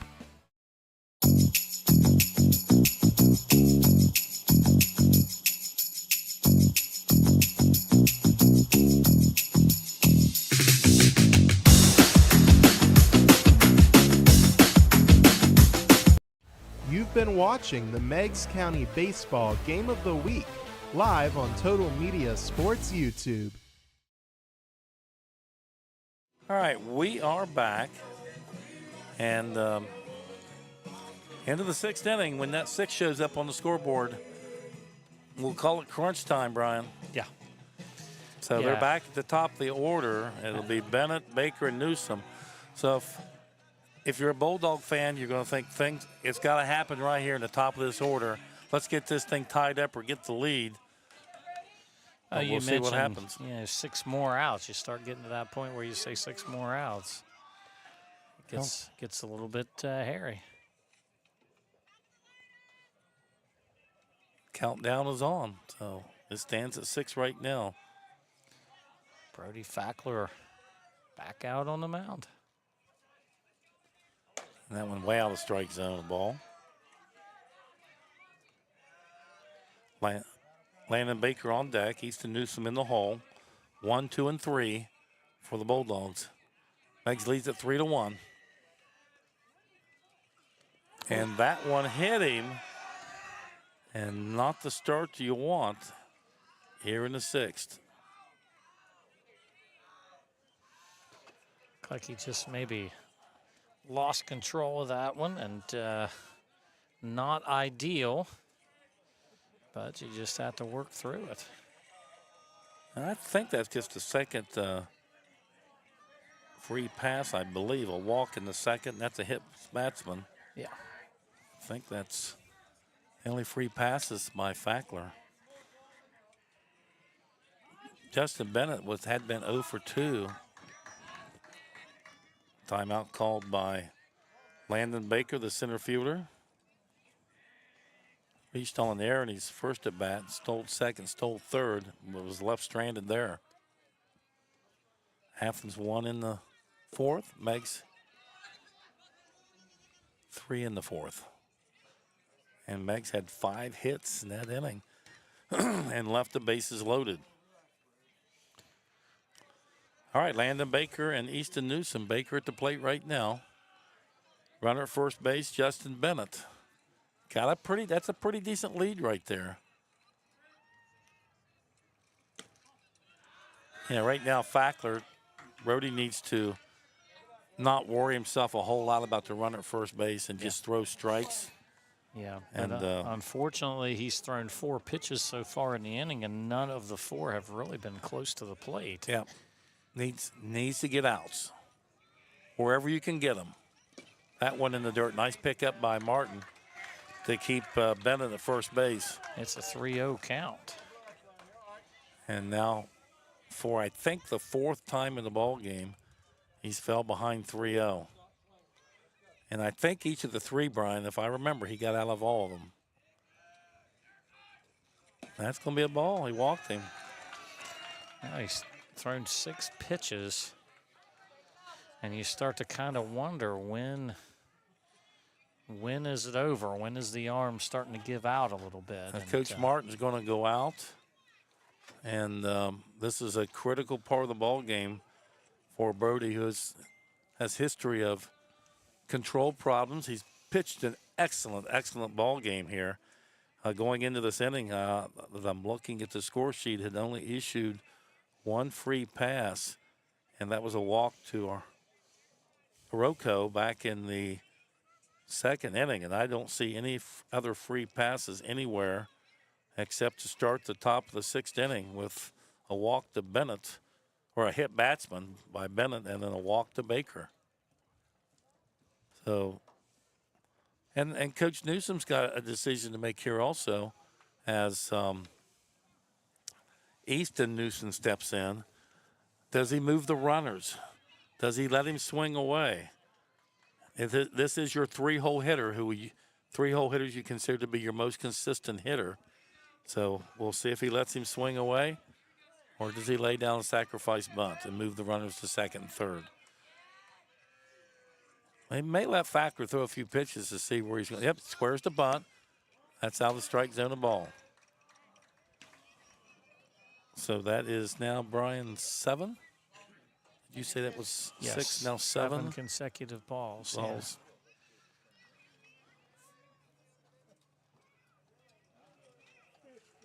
1 ball, no strikes. Runners at first and second for the Bulldogs. That one in the dirt again. 8 straight. Oh, boy, they give up the runner to third. As Qualls came up, nobody was covering and just got caught off the base. I guess you'd call that a stolen base. That would be a stolen base. That was just one of those weird little plays. You know, talk about the wheel play where you bring the third baseman up and rotate the shortstop over. But,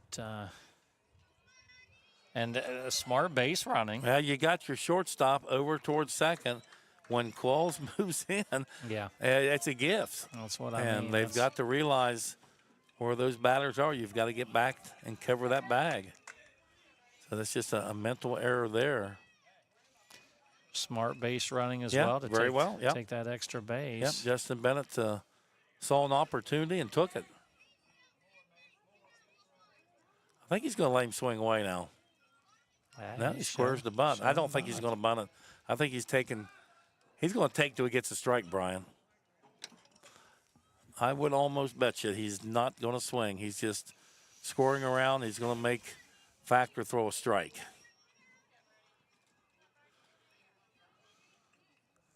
Two balls, no strike. And here's the pitch. And another ball. I think that's 9 straight now. And the base runner moves to second. And so now you're definitely not going to bunt with both base runners already moving up. Wild pitch by Fackler. But it's a 3-0 count, so you've got, you're in danger of walking the batter to load the bases regardless. Right now, the walk might not hurt anything with first base open. And that allows you to have a force at all your bases. Yeah. So I'm going to be okay if he walks him here, but it does load the bases, and it does force him to throw strikes. Here's the pitch, and there's the called strike. Okay. Good pitch. The Bulldogs, Brian, they have not scored yet. Still a chance for the Marauders to get out of the inning. But it's going to take a strikeout or two and maybe a pop-up in the infield. There's a pop-up, but that's going to be a sacrifice fly. He needs to keep the runner off at third. Do not throw it home. And he gave up an extra base, so you don't throw the ball home. You get the ball to your cutoff, and you keep that runner from advancing to third base. Now, there's your tying run at third, and he can score multiple ways now. You let the runner score, and you throw it to your cutoff and keep that runner at second base. So another mental error. And plates a run. That'll be a sacrifice fly by Newsom. Now Kennedy at the plate. It's now 3-2. And just not a good decision right there. But you know, Brian, the infield has got to be talking to him. Give it to me here, the cutoff man. And you might have had an out at third base. Dawson Kennedy to plate, nobody out, run in, tying run at third. That one in the dirt. Bennett led off with a hit by a pitch.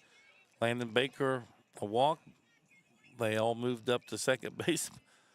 Steals and wild pitches, and then the sacrifice fly to center field. The throw into home from Dotson. Runner moves up to third, and that's where he stands, the tying run. It's 3-2 now, and 1 out. That was the fly ball, sacrifice fly to Dotson in center field. Kennedy has re-entered. If you remember, Heitland had pinch run for him. Yeah. So Dawson Kennedy steps in. Here's the pitch. Curveball for a called strike. That's a nice pitch by Brody Fackler. Yeah, evens the count at 1-1. Down to 5 outs, but cannot give up another run. And Athens, if they can get outs here, Brian, will be in the bottom of the order coming up. Baker at third base, the tying run. 1 out here in the top of the 6th. Fackler's pitch to Kennedy. It's way high a ball. Well, this is the, if you can find a way to get the out here without letting the tying run cross the plate, then you're in decent shape, you know, with a runner on third and 2 outs. you have a chance to get out of it with the lead intact. So this is the key. This is the key out right here. Matchup, Yep. And runners Oh, coming they're gonna home, come. and no Oh, one's covering, he's gonna be there, yeah. and he steals home. Well, advances on a wild pitch. Yeah, that was, and he took off. No hesitation. As soon as the ball got by Jake Martin, he took off. And Well, Fackler, he felt he could outrun Fackler to home plate, which he did. Got an excellent jump, and now it's 3-3. So Meigs goes into the 6th inning with a 2-run lead. 2 free passes, Brian. They both score. yeah, it happens quickly. You know, you get those first 2 runners on, and it just makes it tough. And now the goal is to get out of the inning with a tie ball game. Popped up to right field. Butcher's going to come in. Kennedy retired, fly out 9. 2 out now. And that would have scored him from third base on the sacrifice would've. fly Yeah, with that speed. I do think you're right. Yeah, Yeah, that was easily. definitely deep enough. So David Sharp now at the plate 0-2. Struck out looking back in the 4th. But, you know, it changes the game. Who knows what pitch he throws Yeah, there. It could you have never know. changed anything, but that's just how the game's played. Yep, we're tied at 3. Called strike. If they can get out of the inning, Brian, Athens will be in the bottom of the order, and Meigs would have to, of course, take the lead in the bottom of the 6th, or we continue on. David Sharp awarded time. I think this is the most timeouts awarded I've seen in a ball game. I was going to say, we've seen that a number of times. Here's the pitch. Up around the chin, a ball. But I will say we've had a number of, I don't know how to put it, but a lot of high tension at bats, you know, a lot of base runners on, a lot of scoring position plays, and so the batters are really wanting to get that edge. It does feel a lot better now. The sun has moved under a little bit of cloud cover, Yeah. getting a little lower in the sky. Yeah, I'm not sweating. Now I feel a lot better now. And I think Wyatt can see screen a little bit better. 2 balls, 1 strike, 2 out, tie ball game. Athens has scored 2. That went in the dirt, a ball. Well, we might be seeing the last batter that Brody Fackler faces. You have to feel like he's towards the end of the road for the night. Well, I'm not sure. We'll see. He walked him. So 3rd free pass of the inning. And Brian, he may be tired because this is something he had not done. He'd only had 1 walk. And now he's issued 3 free passes in the inning. And now that's the go-ahead run at first base. Yeah, At the plate, number 4, Brady Wharton, the left fielder. just looks like he is clearly laboring here. You just wonder how much he has left. Well, this is the batter he needs so that he'll have 7, 8, 9 in the top of the 7th inning. Yeah. But, yep. Really struggling to throw strikes now. But he can do it. Scores 3-3, 2 outs. Rodder's still in the ball game, tied at 3. Fackler's pitch, that's a dandy. Curveball for a called strike. No balls, 1 strike. And Wharton has struck out and looks like a double. Can't read your writing. Oh, which one here? Since you don't. Yeah, it's a double. Double, okay. He was thrown out trying to stretch it into a triple. That's right. He That's- had the RBI. That's where I got the little squiggly lines there going to Gotcha. third. Gotcha. Clear as mud, right? Yep. It's cursive. All righty. No balls, 1 strike. Runner at first. Decent lead. He may send him here. Does not go. Nice pickup by Jake Martin. Jake Martin has worked very hard behind the plate tonight as Yeah, he's taking a pretty good beating back there. Brody Fackler has been effectively wild, I guess is about the best way I can Yeah, put I mean, it. it did not hurt him. It kept the batters off balance, definitely. But it's been a little bit different here with the 3-2 2 walks and hits batsman here in this inning. That's ball high. So we're an hour and 55 minutes old. This is going to go over the 2-hour mark with all these pitches. And we've had a lot of base runners here in the last couple innings. 2 balls, 1 strike. And a lot of pitches in the inning by Fackler. That one low ball. The next pitcher up probably would have been Brady Davis. He had that nice outing against Guy Academy early in the year that we did here on Total Media Sports YouTube. But I talked to Coach Martin, and he has got a sore arm, so I don't think we'll see him. We saw, 3 different pitchers last night. Yeah. 3 balls and 1 strike. Fackler steps off, and David Sharp back into first base. I'm going to say right now, Coach Martin has got to leave him unless he would exceed the pitch count. Here's the pitch, a high ball, and he walked him. That is the 4th free pass, 3 walks, 2 consecutive here, and Jake Martin out to talk with his pitcher. Maybe just buying him a little bit of time to catch his breath. And I'm not sure if they've got pitchers left that they would want to put into this situation right now. I haven't seen anybody getting loose, I don't see anybody in the bullpen. It definitely would have been Brady Davis, but now we've seen on the sore Athens arm. end, they've had some pitchers out throwing over in the bullpen, but nothing from Meigs. Yeah, this is your winning run now, and Isaiah Orocho up. And if you remember, he had a long fly ball to Newsom. Pretty good shot. Yeah, Newsom had to make a nice running catch to record that out. And that would have been, back in the fifth inning.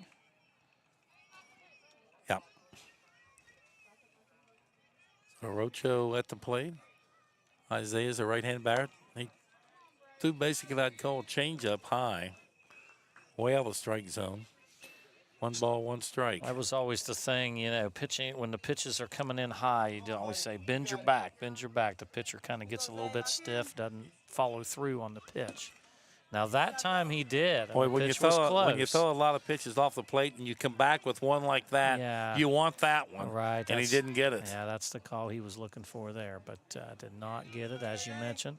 But that's really where he wants to put the ball. 2 balls, 1 strike to Isaiah.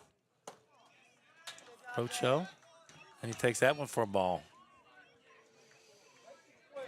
3-1. So Rocho at the plate with a 3-1 count, and he's already walked 2 in a row. He's walked basically 4 in the inning, 3 walks and a hits batsman. Athens has the game tied up, but Meigs still in it. They can get out of the inning. Rocho pops it up. Whitlatch now calling him off is Cooper Jude, and they get out of the inning for the tie ball game. So for the Athens Bulldogs, they do get 2 runs to tie the ball game up, and they did that on no hits, Brian, I believe. Yeah. No hits. We had some wild pitches. Those would probably go as errors, but we won't count them up. And they left 2 on. And there was 3 walks and a hits batsman in the inning. So after 5.5 innings of play, Meigs coming to bat in the bottom of the 6th with a tie ball game. You're listening to Total Media Sports YouTube.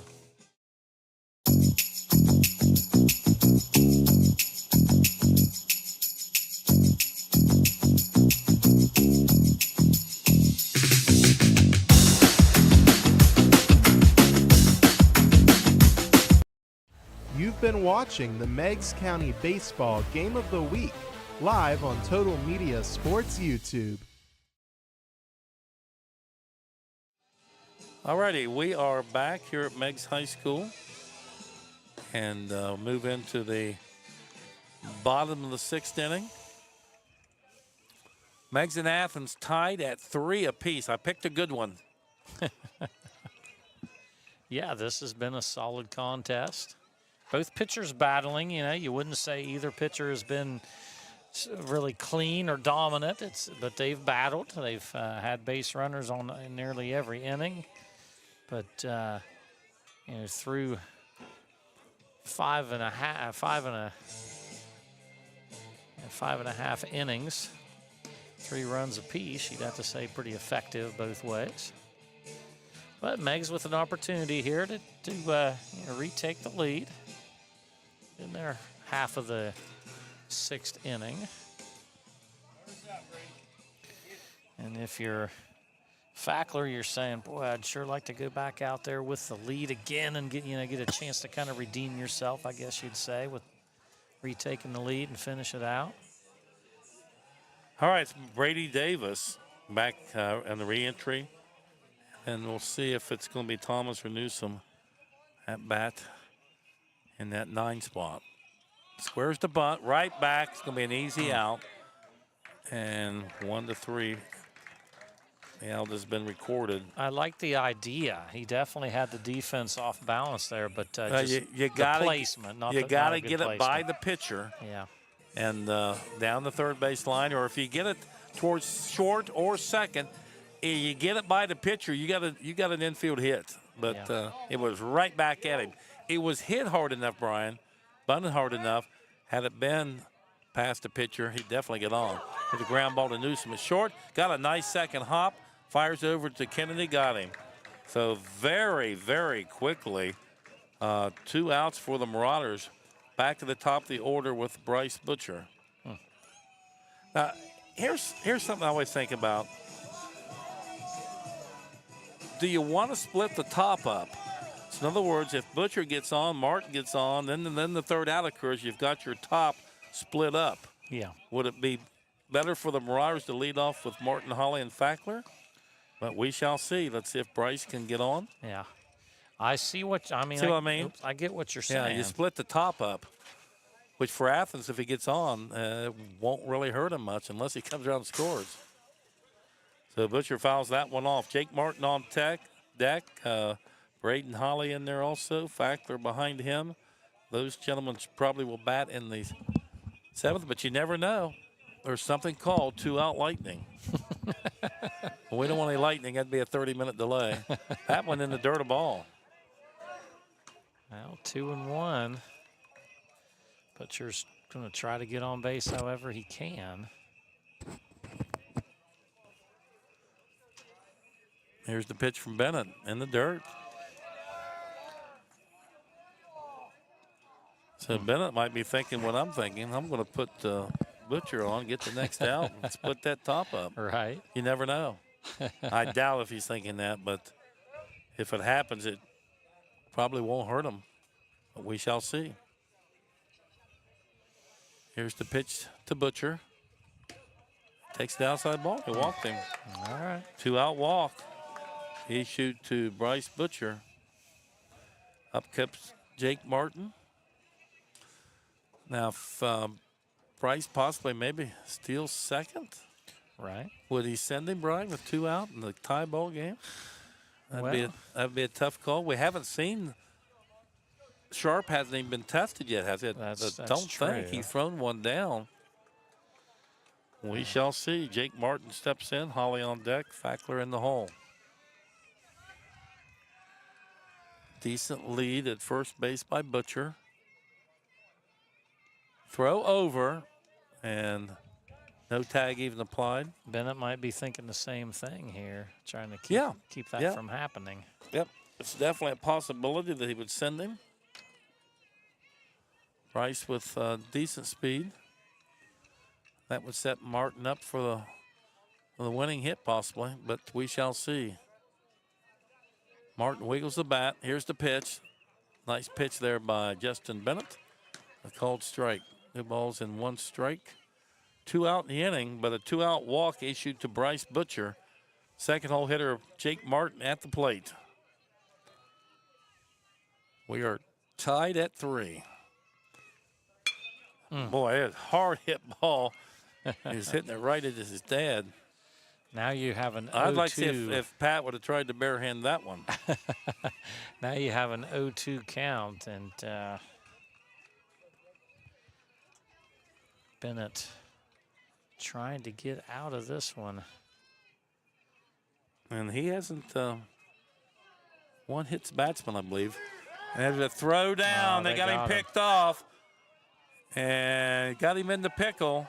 And they're going to tag him out.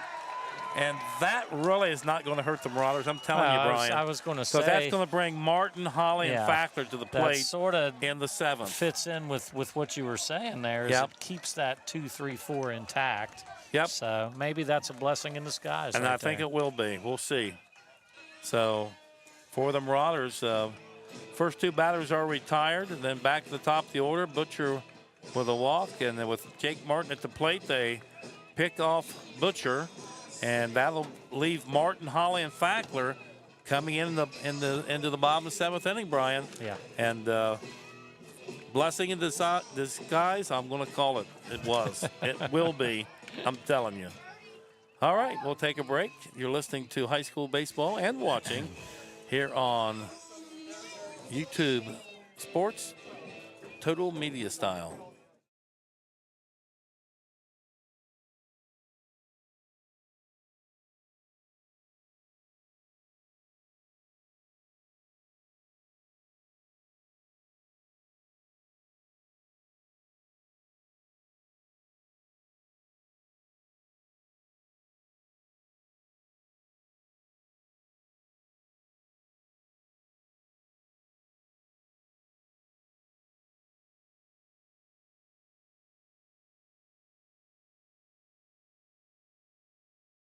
This Meigs County Baseball Game of the Week is made possible by the generosity of the Fraternal Order of the Eagles, RE 2171.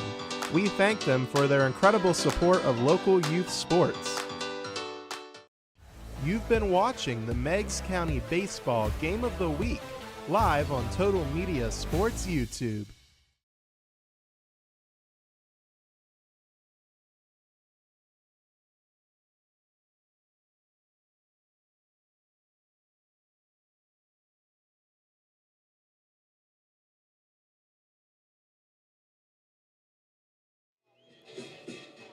Alrighty, I believe we're back. And for the Athens Bulldogs, as we go into the top of the 7th inning, it'll be 8, 9, and 1. Christofko, Cornwell, and Bennett. And Brian, really super important that Factor and the Meigs defense retires Christofko and Cornwell. Don't want to go to the top of the order with one of those gentlemen on. We're tied at 3. And this is a ball game that the Marauders still have a chance to win this one. But it would be better off if they can get right here, 2 outs here in the 8-9 spot. Now, there's not been either one of those in the 8-9 spot reach base. This is a situation, too, where the home team starts to gain an advantage when you head to these late innings, knowing that they have that last bat. Can win the game with that last at bat. Yeah, that's a definite advantage. Martin, Holly, and Fackler. So we shall see. Main thing right now is throw strikes. And he throws the ball.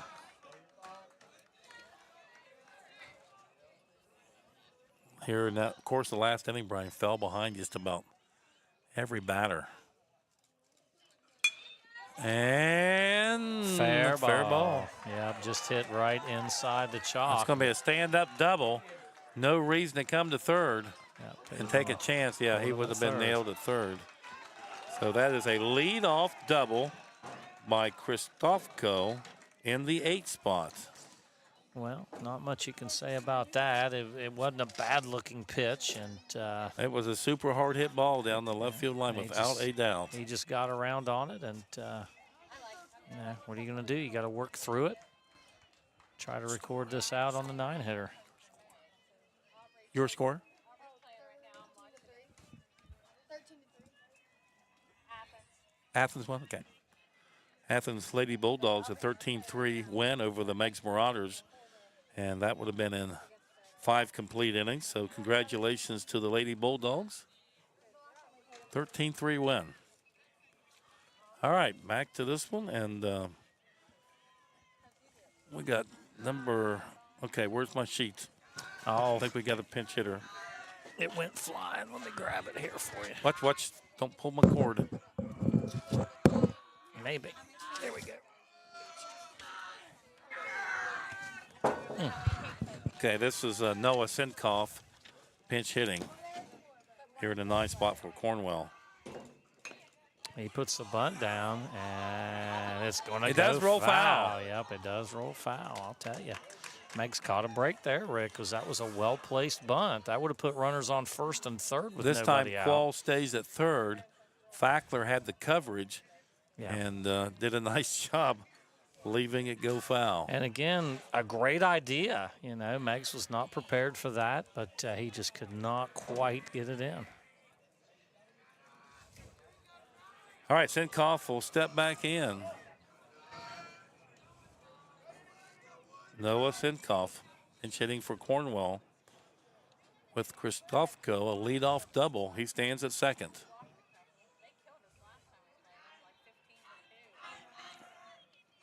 So from the stretch, taking his time. Here's the pitch. But down the third base line, it should go foul again. It's it does. going to go foul again, yeah. Nearly an identical play there. So probably will not see the bunt with 2 strikes this time. I mean, I like the idea. He's just not quite. And it's weird how the ball is taking that hard bounce, and then as soon as it hits the grass, it's just tilting over I tell you, out every time. I wouldn't be. I would bunt him again. Why not? He gets a good pitch, lay it down. Sinkoff batting for Cornwell here in the 7th. Oh, And nice takes pitch strike by 3. Fackler. Yeah. And Brian, that's probably the best pitch he's thrown all game. That was a dandy. Yeah, that was a major league pitch right there. Took a little bit off of that one and had the batter fooled, as Cornwell did not show bunt on that play and just let her go right by. All right, Bennett up. And he was hit by a pitch to lead off the last inning, in the 6th inning, I should say, and scored. Baker walked and scored, so they tied the ball game on those free passes. Other than that, he's hitless, 0 for 2. Runner on second, but now with 1 out, gives you some opportunities here to get out of it. 7th inning. Top of the 7th. Meigs will have a bat coming in the bottom. If they want to go into that inning tied, there's a called strike on the outside part of the plate. 1 ball, 1 strike, 1 out. Kristofko, a lead-off double, and it was a rocket down the left field line.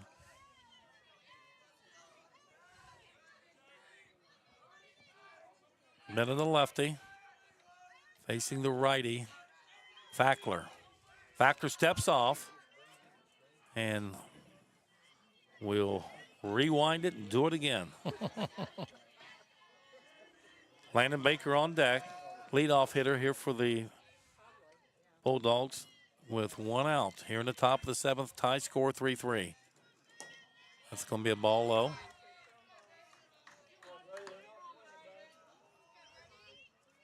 First base is open, so 2 balls, 1 strike.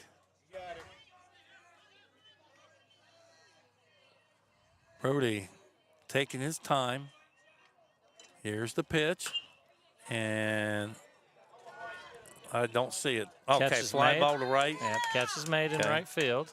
Don't throw the ball around. And advancing to third is Kristofko. yes. So now a runner on third base with 2 outs. I'll tell you this, I am glad of one thing, that he didn't play basketball. I would have been tough with that with all those syllables. Kristofko saying that 20, 30 times No a game. way. I might have just said Jack. That's a tough one for basketball. It really is. Landon Baker at the plate. Go ahead run at third base for the Bulldogs. Mason Qualls is considerably off third and in on the grass. 2 out. Meigs needs an out. Swing and a miss on a nice fastball by Brody Fackler. 2 to go. I was going to say right before the pitch, do you think about the suicide squeeze maybe? But Qualls is close. No, because he's just going to throw him out at first and force out. Force out negates the. Here we go. Oh, the bounce back. It came right back to him as it hit the brick facade there down below, and that really helped us out. It was just enough to bounce it back. You can see how rough it is, Brian. Yeah. That ball can bounce all over the place, and just happened to come right back to Jake Martin. 1 ball, 1 strike. Krzysztofko at third base to go ahead run. Qualls inching in at third. Everyone else is normal depth. There's a fly ball. It's hit a ton. It's going to take a big effort here. And Dotson makes the catch. Chase Dotson all the way over for the catch. And that was a game-saving catch right there. So no runs on 2 hits, 1 left on for the Bulldogs. And that'll do it for the top of the 7th inning. Right now, we are tied at 3 with Meigs coming to bat. They will have Martin, Holly, and Fackler, followed by Whitlatch. You're listening and watching a Total Media Sports YouTube production. Did you know Jackson is home to a locally owned and operated full-service print shop? Zip Printing covers all your print, signage, and design needs. From business cards, booklets, and posters to yard signs, banners, screen-printed t-shirts, oversized signage, and more. We can help you or your business advertise and look good doing it. Zip Printing also offers logo design. Allow us to assist you in building or elevating your brand today. Zip Printing is located in the Stockmeister Plaza at 708 East Main Street in Jackson, Ohio. So stop in or give us a call at 740-286-3023. You've been watching the Meigs County Baseball Game of the Week live on Total Media Sports YouTube. All right, welcome back. Bottom of the 7th inning. Meigs needs a run, Brian, and they're going to upset the Bulldogs, who mercy ruled them a few weeks ago. So it'll be Jake Martin, who was at the plate after 2 out. Bryce Butcher walked, and he was picked off first with Martin at the plate. We said maybe a blessing in disguise. We shall see. Yeah, now we'll see how that all plays out as Martin will continue his at-bat from the previous inning. All right, Bennett's bro. Now you see a very strong arm there by David Sharp. I just noticed that. Kind of sent a lightning bolt down. All right, here we go. Marauders 1 run, and they will be a 4-3 winner. So Bennett versus Martin. And here we go. All right, score tied at 3. Martin steps back out. Martin, Holly, and Fackler, the meat of the order. I think it's the same thing we saw in the last inning. The helmet, he's having trouble with the hair in the helmet. He looks like he's ready. All right, here we go. Bottom of the 7th. I'm still hearing something. I don't know what it is. Oh, a called strike. Just, Jake thought that was a little high.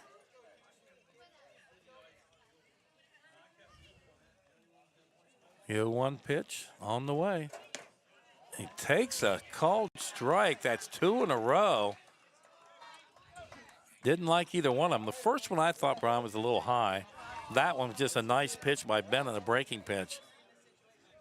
And he's going to see another breaking ball right here.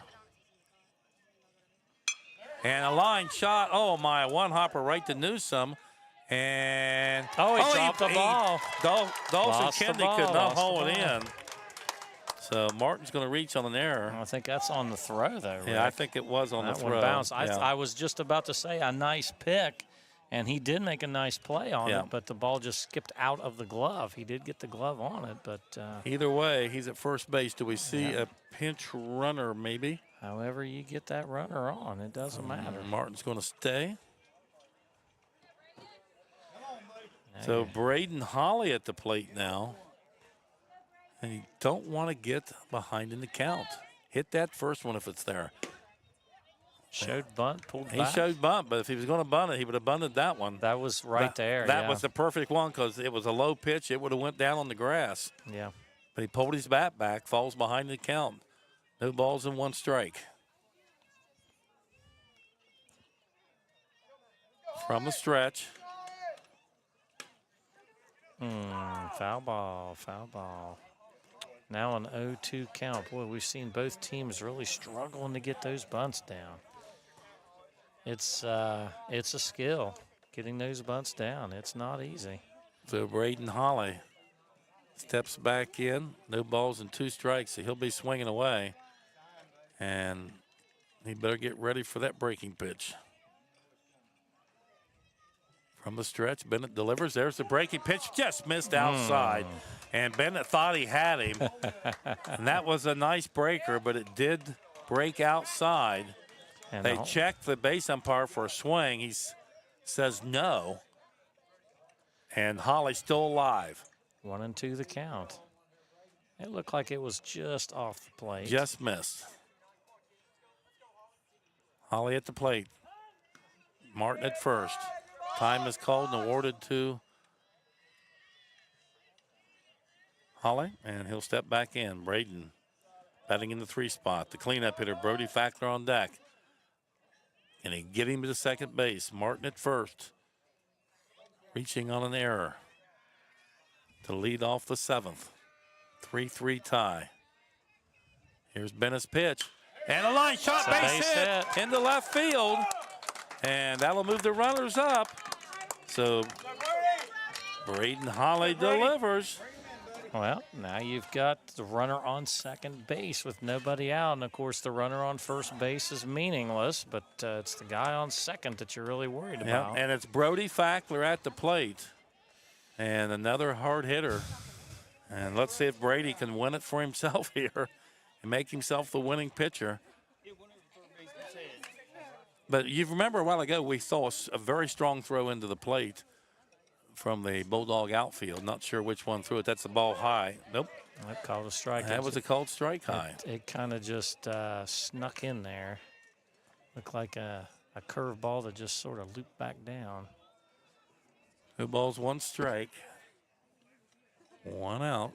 Winning run at second. That's high ball. Nobody out. And we talked about in the last inning, now what does Justin Bennett have left? Both pitchers kind of laboring at this point. Fackler was able to make it through his 7th inning clean. Now Bennett trying to do the same. Here's the pitch. Curveball outside in the dirt. A ball. That makes it 2-1 now. You give up that hard hit ball. You get a little bit afraid. You don't want to hit too much of the plate, and then you start kind of throwing instead of pitching, if that makes sense. Jake Martin represents the winning run at second base. Nobody out, runners at first and second. Well, he took it to Andy there. Yeah, that was a good pitch. Wow, that's the one you want to shoot into right center. A fastball right game there. winner. But, yeah, definitely the best pitch of the at-bat for Bennett. Yeah, probably see a curveball here. He's not going to be afraid to throw it on 2-2. And that was the fastball he should have hit. It gives him time again. That's a surprise there. Well, when I'm umpiring behind the plate, you get one. You're not backing out again on me. And I always tell him that's it. I will say, he's given both teams, with the all the situation. batters, It's a very important situation, and I understand exactly why he's doing it. Bennett steps off. Bennett Martin back steps into out. second base. 2-2 count, nobody out. So what you don't want is a strikeout. You want to put the ball in play, hopefully Try to the to right move the side. runner. Yeah, to the right side. You want to get that runner to third base. Still think it'll be a curveball. Here's the pitch, and it was, and it struck him out. Yeah, So he good took pitch. that fastball, Brian, on the outside part of the plate. That's the one he should have went after. Yeah, once you get that second strike, you're kind of guessing, you know. Well, and he's he got guessed fastball, and he's got a tremendous curveball. Yeah. And he had a chance to hit a fastball into right center field, and took it for a called strike, and then nothing but curveballs after that. Whitlatch at the plate now, so they do not move the runners.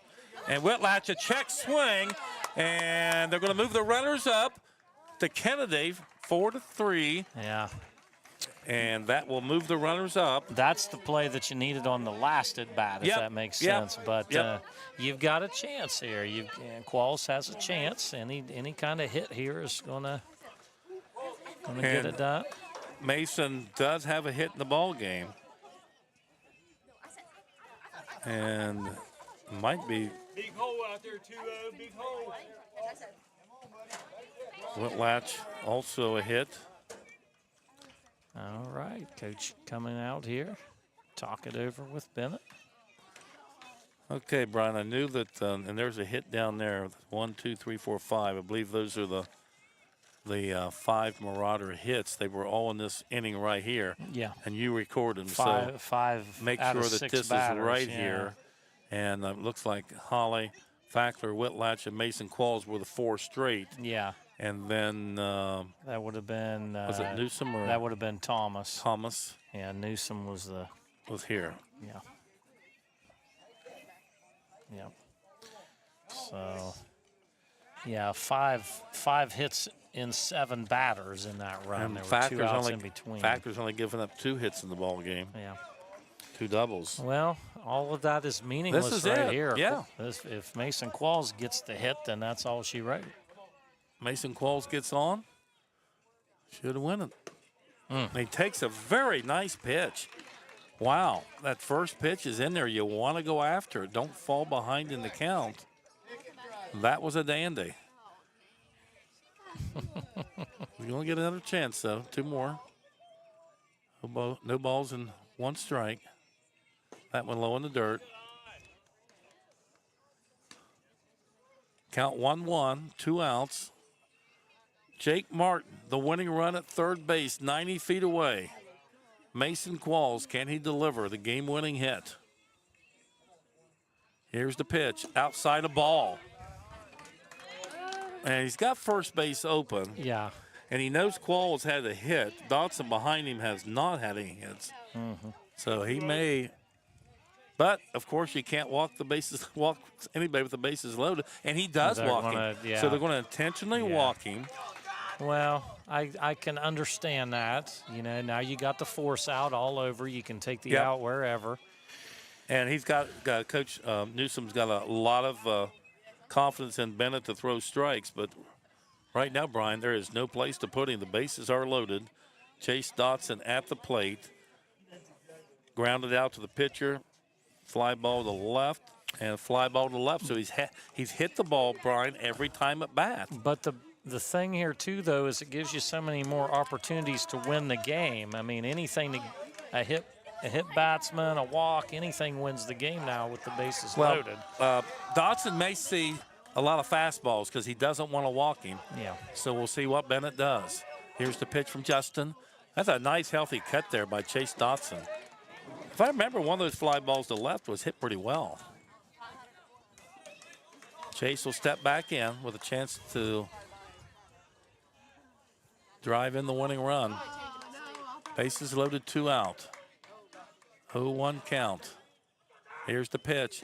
That one in the dirt. Good eye there by Chase. Yeah, that pitch was. I would say, Brian, if he throws a ball here, then Dotson will see nothing but fastballs the rest of the way out. At least until you get to 2 strikes, I agree. Here's the pitch.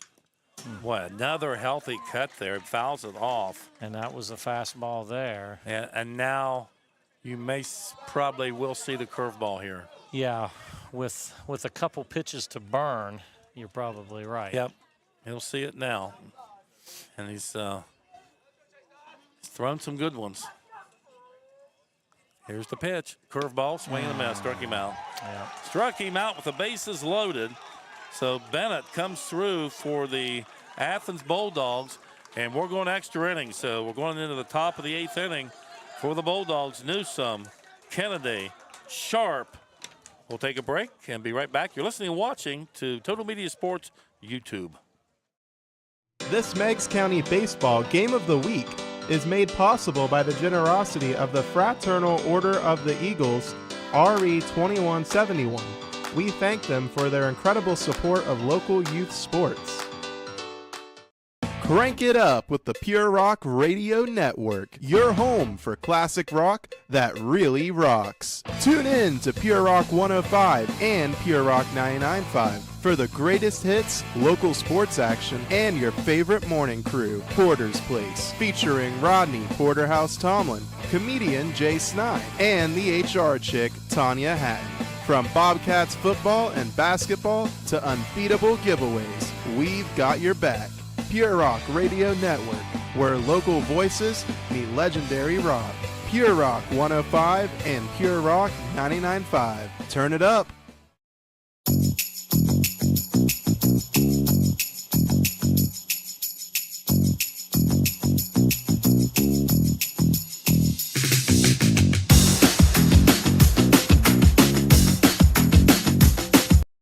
You've been watching the Meigs County Baseball Game of the Week, live on Total Media Sports YouTube.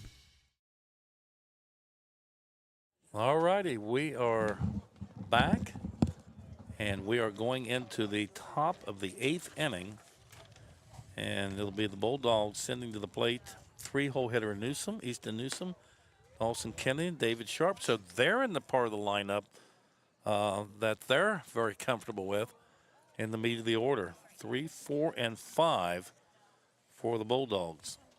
And notice here right now, as I'm looking at this, 3-hole hitter Newsom has not had a hit, and neither has the 4-hole hitter, and neither has the 5-hole hitter. And they've only had 2 hits, one by Wharton and one by Kristofko, 2 doubles. And so these young men are due, and they're pretty good hitters here. So it's going to be a tough inning for the Marauder defense, facing these young men that haven't had a hit yet. So they are super due. And we've got the pitching change here for the Marauders. Yeah, Fackler's going to go to third base. Bryce Butcher in from right field. So Mason Qualls went somewhere. I don't see him. Well, he's out. There's somebody in right field. That might be Mason out there. Yes, I think you're correct. Yeah. So Mason Qualls to right field. So there's your switch. Bryce Butcher in from right. Qualls to right. Butcher onto the mound. And Brody Fackler back to his normal position at third base. May have reached a pitch count, or coach just decided after those 4 freebies and that hard hit double that he'd had enough. But Brody really pitched a great game. He did. He hung in there. Just that one inning with the 3 walks and hits bats, but he only gave up 2 hits. And starting off, Butcher hits Newsom.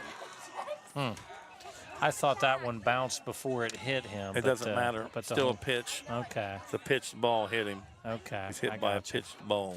Okay. I thought when it took a bounce, it didn't count. Nope, you can even swing at it and hit it. Really? It's a pitch. Okay. It is a pitch. Hitting the ground does not cause it to be dead. All right, Kennedy at the plate. Where's number 22, the first baseman? And I really think that Coach Newsom's going to move the runner and take his chances with Sharp and Wharton. Wharton does have one of the doubles. Does lay it down. Need to get it out at first base. Martin throws it and gets it to Holly. He says he's off the bag. Was he? It was close. I don't think he was. They're going to check with the home plate umpire. I didn't think he was, but we don't have the best of views, and Coach is going to question it, and you just about got to. Sure did look like he kept his foot on, but we shall see. Not going to mark anything down. He's asking him to release it to. I think he's going to call him out. I think he's going to call him out. I really do. He didn't have a great angle, the base umpire. My thought is the home plate umpire going to overturn a call when he's 90 feet away, or, well, 60 feet, I should say. But I think he will, Brian. I don't know. Yep, the conversation's too long. Yep, call him safe. Yeah.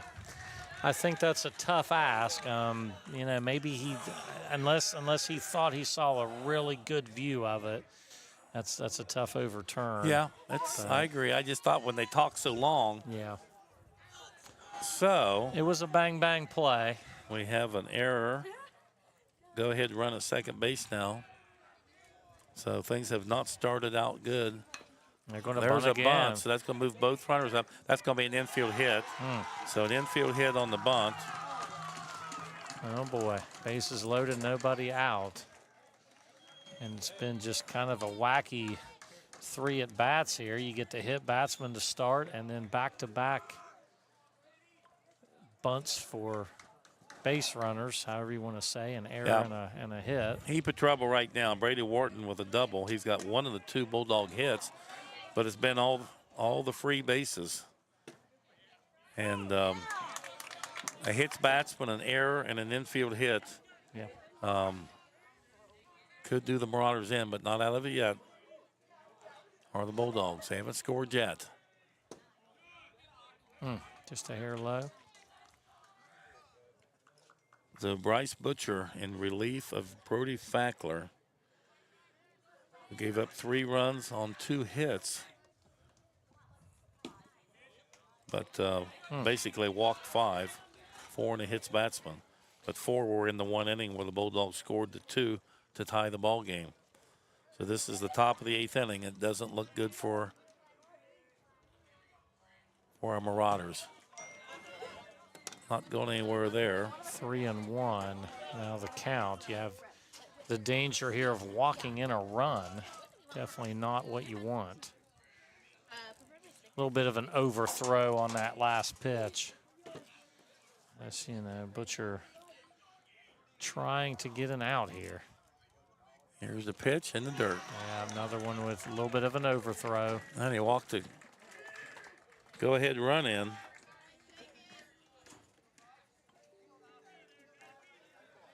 So a hits batsman, an error, an infield hit via the bunt and a walk, and the Bulldogs take a 4-3 lead. And this is a tough one to lose if that does happen after leading this ball game 3-1 and going into the 7th and left the bases loaded, didn't they not? Straight up in the air. Up. Who's talking? And Fackler hauls it in. Well, out recorded. So that's the kind of out you want. Right, nobody moves. Kristofko up now. So nobody moved, but Kristofko led off the 7th inning with that shot down the third baseline, and he hit it a ton. So 1 for 3 is Jack. Another healthy cut at a high fastball. Bases loaded.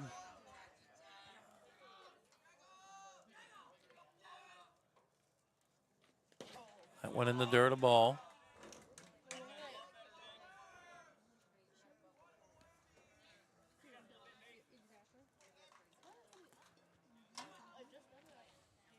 One ball, 1 strike, 1 out. Bases loaded for the Bulldogs, and here in the top of the 8th, a run in. Swing and a miss. Some healthy cuts there, just not. Boy, hits contact. batsman, an error, and a walk. 3 free passes in the 8th inning, and 4 free passes in the 6th inning. Then the Marauders in, if that does occur. Jake Martin stops another one. Been a human backstop here tonight. He has. He's worked very hard back there. He's going to be sore. He's taken a lot of pitches in the dirt, off his legs, off his shin guards, off his chest protector, off his mask. Ball high. Probably the best fastball that Butcher has thrown right there. 3 balls, 2 strikes. Nowhere to put him. And he walked the run home. So, 4th free pass of the inning. And the bases remain loaded.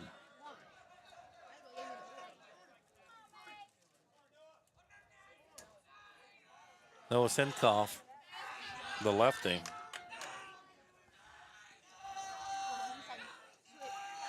Infield way in on Sinkoff.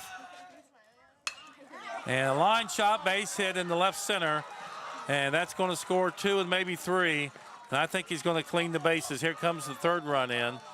And a triple for Sinkoff. And that'll do it for the Marauders. 3-run triple off the bat of Noah Sinkoff. And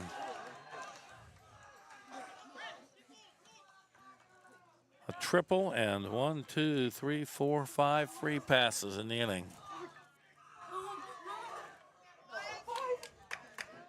4 free passes, and then that infield hit.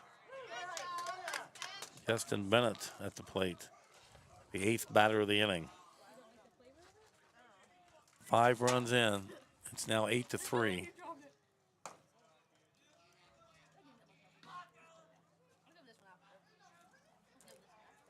Fackler may have run out of pitches. He may have reached the 125 mark. Very easily could have. It's possible. 2 balls, 1 strike. Price trying to get out of the inning.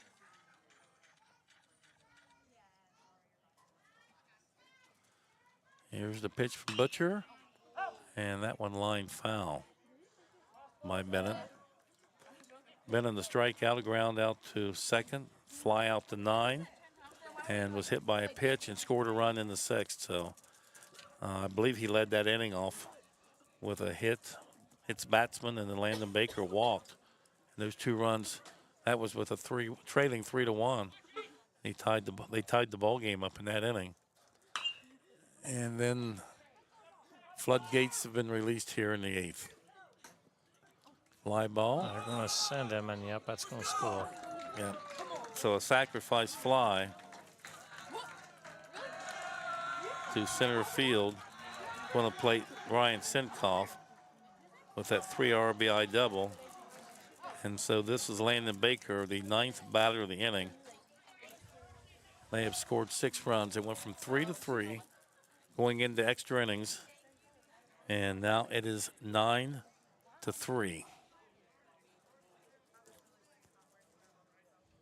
So it'll be Landon Baker at the plate. Reached on an error, grounded to third, walked and scored a run, flew out to 8. Ground ball right side. Whitlatch is going to backhand it, plant the right foot, got him. So that'll do it. But the Bulldogs have, 6 runs. And Brian, well, there was 2 hits. The infield hit, if you remember, on the bunt. So we'll give David Sharp a hit. And 4 free passes. And just not a good inning for the Marauders. And it's now 9-3 as we go into the bottom of the 8th inning. So up for Meigs, it'll be 8, 9, and 1 for the Marauders. So we'll see who they send up. All right, to the bottom of the 8th inning we go. You're listening and watching to Total Media Sports YouTube.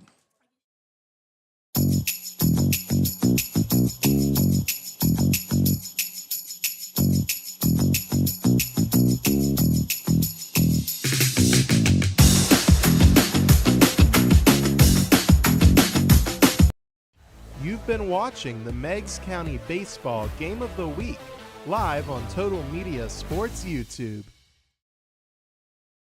Alrighty, we are back, and we're going to go into the win in the top of the 8th, tied at 3.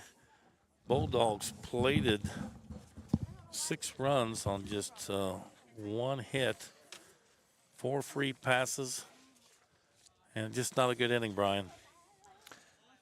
Yeah, just those first 3 batters reaching to load the bases with nobody out. You know you're in trouble then, and they were just such weird plays. You get the hit batsman, you get the error on the throw over, and then the infield single on the bunt, and it's just. This is Brady Davis back in and tried to bunt the ball down for an infield hit. No go there. And let's see who's on deck there. It's Newsom. So That's Justin Bennett still on the mound. yeah, he's still there. So his numbers go 8. His numbers are fine. Now here comes Coach Martin. And he wants to have an offensive conference, so just get one of those. So he's going to give some words of wisdom to Brady Davis. Once again, the Lady Bulldogs defeated our Lady Marauders in 5 innings, 13-3. And at the plate, Brady Davis, the 0-1 pitch, took a beautiful pitch for a called strike. 0-2, so here comes the breaking pitch, Brian. Well, with a 6-run lead, Bennett has to feel pretty confident. He'll let this one fall off the table and threw it in the dirt, though. I think he went with the fastball there, though, Rick. Yeah, I think he so. just overthrew it a little bit, but just trying to throw it by him. It's just given up 5 hits, but all of them were in that 1 inning. Yeah. Where Meigs scored 3 runs, and Brian, they had a chance with the bases loaded. Ground ball to Kennedy. That'll be an easy unassisted out. 3 unassisted. That'll bring up Ashton Newsom to the plate. Bennett's been tough in those 2-strike counts. He's, you know, like right there we saw the fastball. He's throwing a lot of off speed with that, with the 2-strike count, and it just keeps the hitters guessing.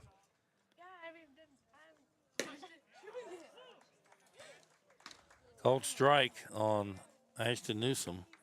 Bryce Butcher on deck. We're here in the 8th inning. Bulldogs broke it open with 6 runs in the top of the 8th. And that's a ball. Bennett's a pretty good high school pitcher, Brian. Going to give a lot of teams a lot of problems. Yeah, he's solid, that's for sure. 1-1 delivery. Takes a beautiful pitch for a called strike. So 1 ball and 2 strikes. Now to Ashton Newsom, left fielder. Here's the pitch. Fouled out of play. Nice healthy cut there by Newsom. So the Bulldogs, unless a miracle occurs, are going to get to sweep the league sweep of the Marauders. These 2 teams have battled for the league championship several times in the last several years. Swing and a miss, struck him out. So the Marauders down to 1 out. I saw 2 cases, Brian, where with teams, Eastern was down in the district tournament by 10 runs with 2 out, nobody on, came back and won the ball game. Then I was part of a slow pitch team down in Cincinnati that we were behind by 10 runs with 2 out, and we came back and won the ball game, tied it up and won it the next inning. That's crazy. Yeah, it is crazy. I had a lot of people hang up on or turn the radios off in that Eastern game, pop up to Kennedy. That should do it. So pop out 3, and that'll do it. So here's your hitters for the Athens Bulldogs. They managed 3 hits. David Sharp with a bunt single in that big 8th inning. Brady Wharton with a double in the 4th inning. Jack Kristofko of a double in the 7th inning. And Noah Sinkoff with that blast to left center, a bases loaded, clearing triple in that 8th inning. And that really broke things open right there. For the Marauders, I've got them for 5 hits. Lincoln Thomas with 1, Mason Qualls with 1, Addison Whitlatch with 1, Brody Factor with 1, and Braden Holly with 1. So that'll do it. The Marauders fall in extra innings to the Athens Bulldogs by a score of 9-3. Games coming up next week. Don't have my schedule, but we got games coming up more here on Total Media Sports YouTube. And Just give me just a second here. you got it? Okay, well, we'll let Brian pull that up. And I think it's Monday and Tuesday. Let's see. We've got the 28th Eastern at Meigs. Okay, that has been switched because. Okay, that would be Monday. Okay, so we need to talk about that. Monday, the game will be at Eastern because it does say Eastern at Meigs, but the field was wet when they played the first time, so they moved the game at Eastern here. Okay. So they've swapped dates, so why we are at Eastern on Monday. Then Tuesday, Brian. Gallia Academy at Meigs. That will be here, and we'll be in the press box that night. Yeah. We'll see how that works. And then also you've got on Thursday of next week, on May 1st, Eastern at Southern. That should be Eastern at Southern. Yes, okay. Thursday, All right. May 1st. All righty. So great lineup of great games coming up here on Total Media Sports. So tune in to us. You can catch us on YouTube. Just search Total Media Sports and then your team that's playing. So like tonight, Total Media Sports Meigs Athens should pop right up. All right, that'll do it. So for Wyatt and Shelby and Brian and I'm Rick Ash. Final score, Athens 9, Meigs 3. God bless you and have a great tomorrow.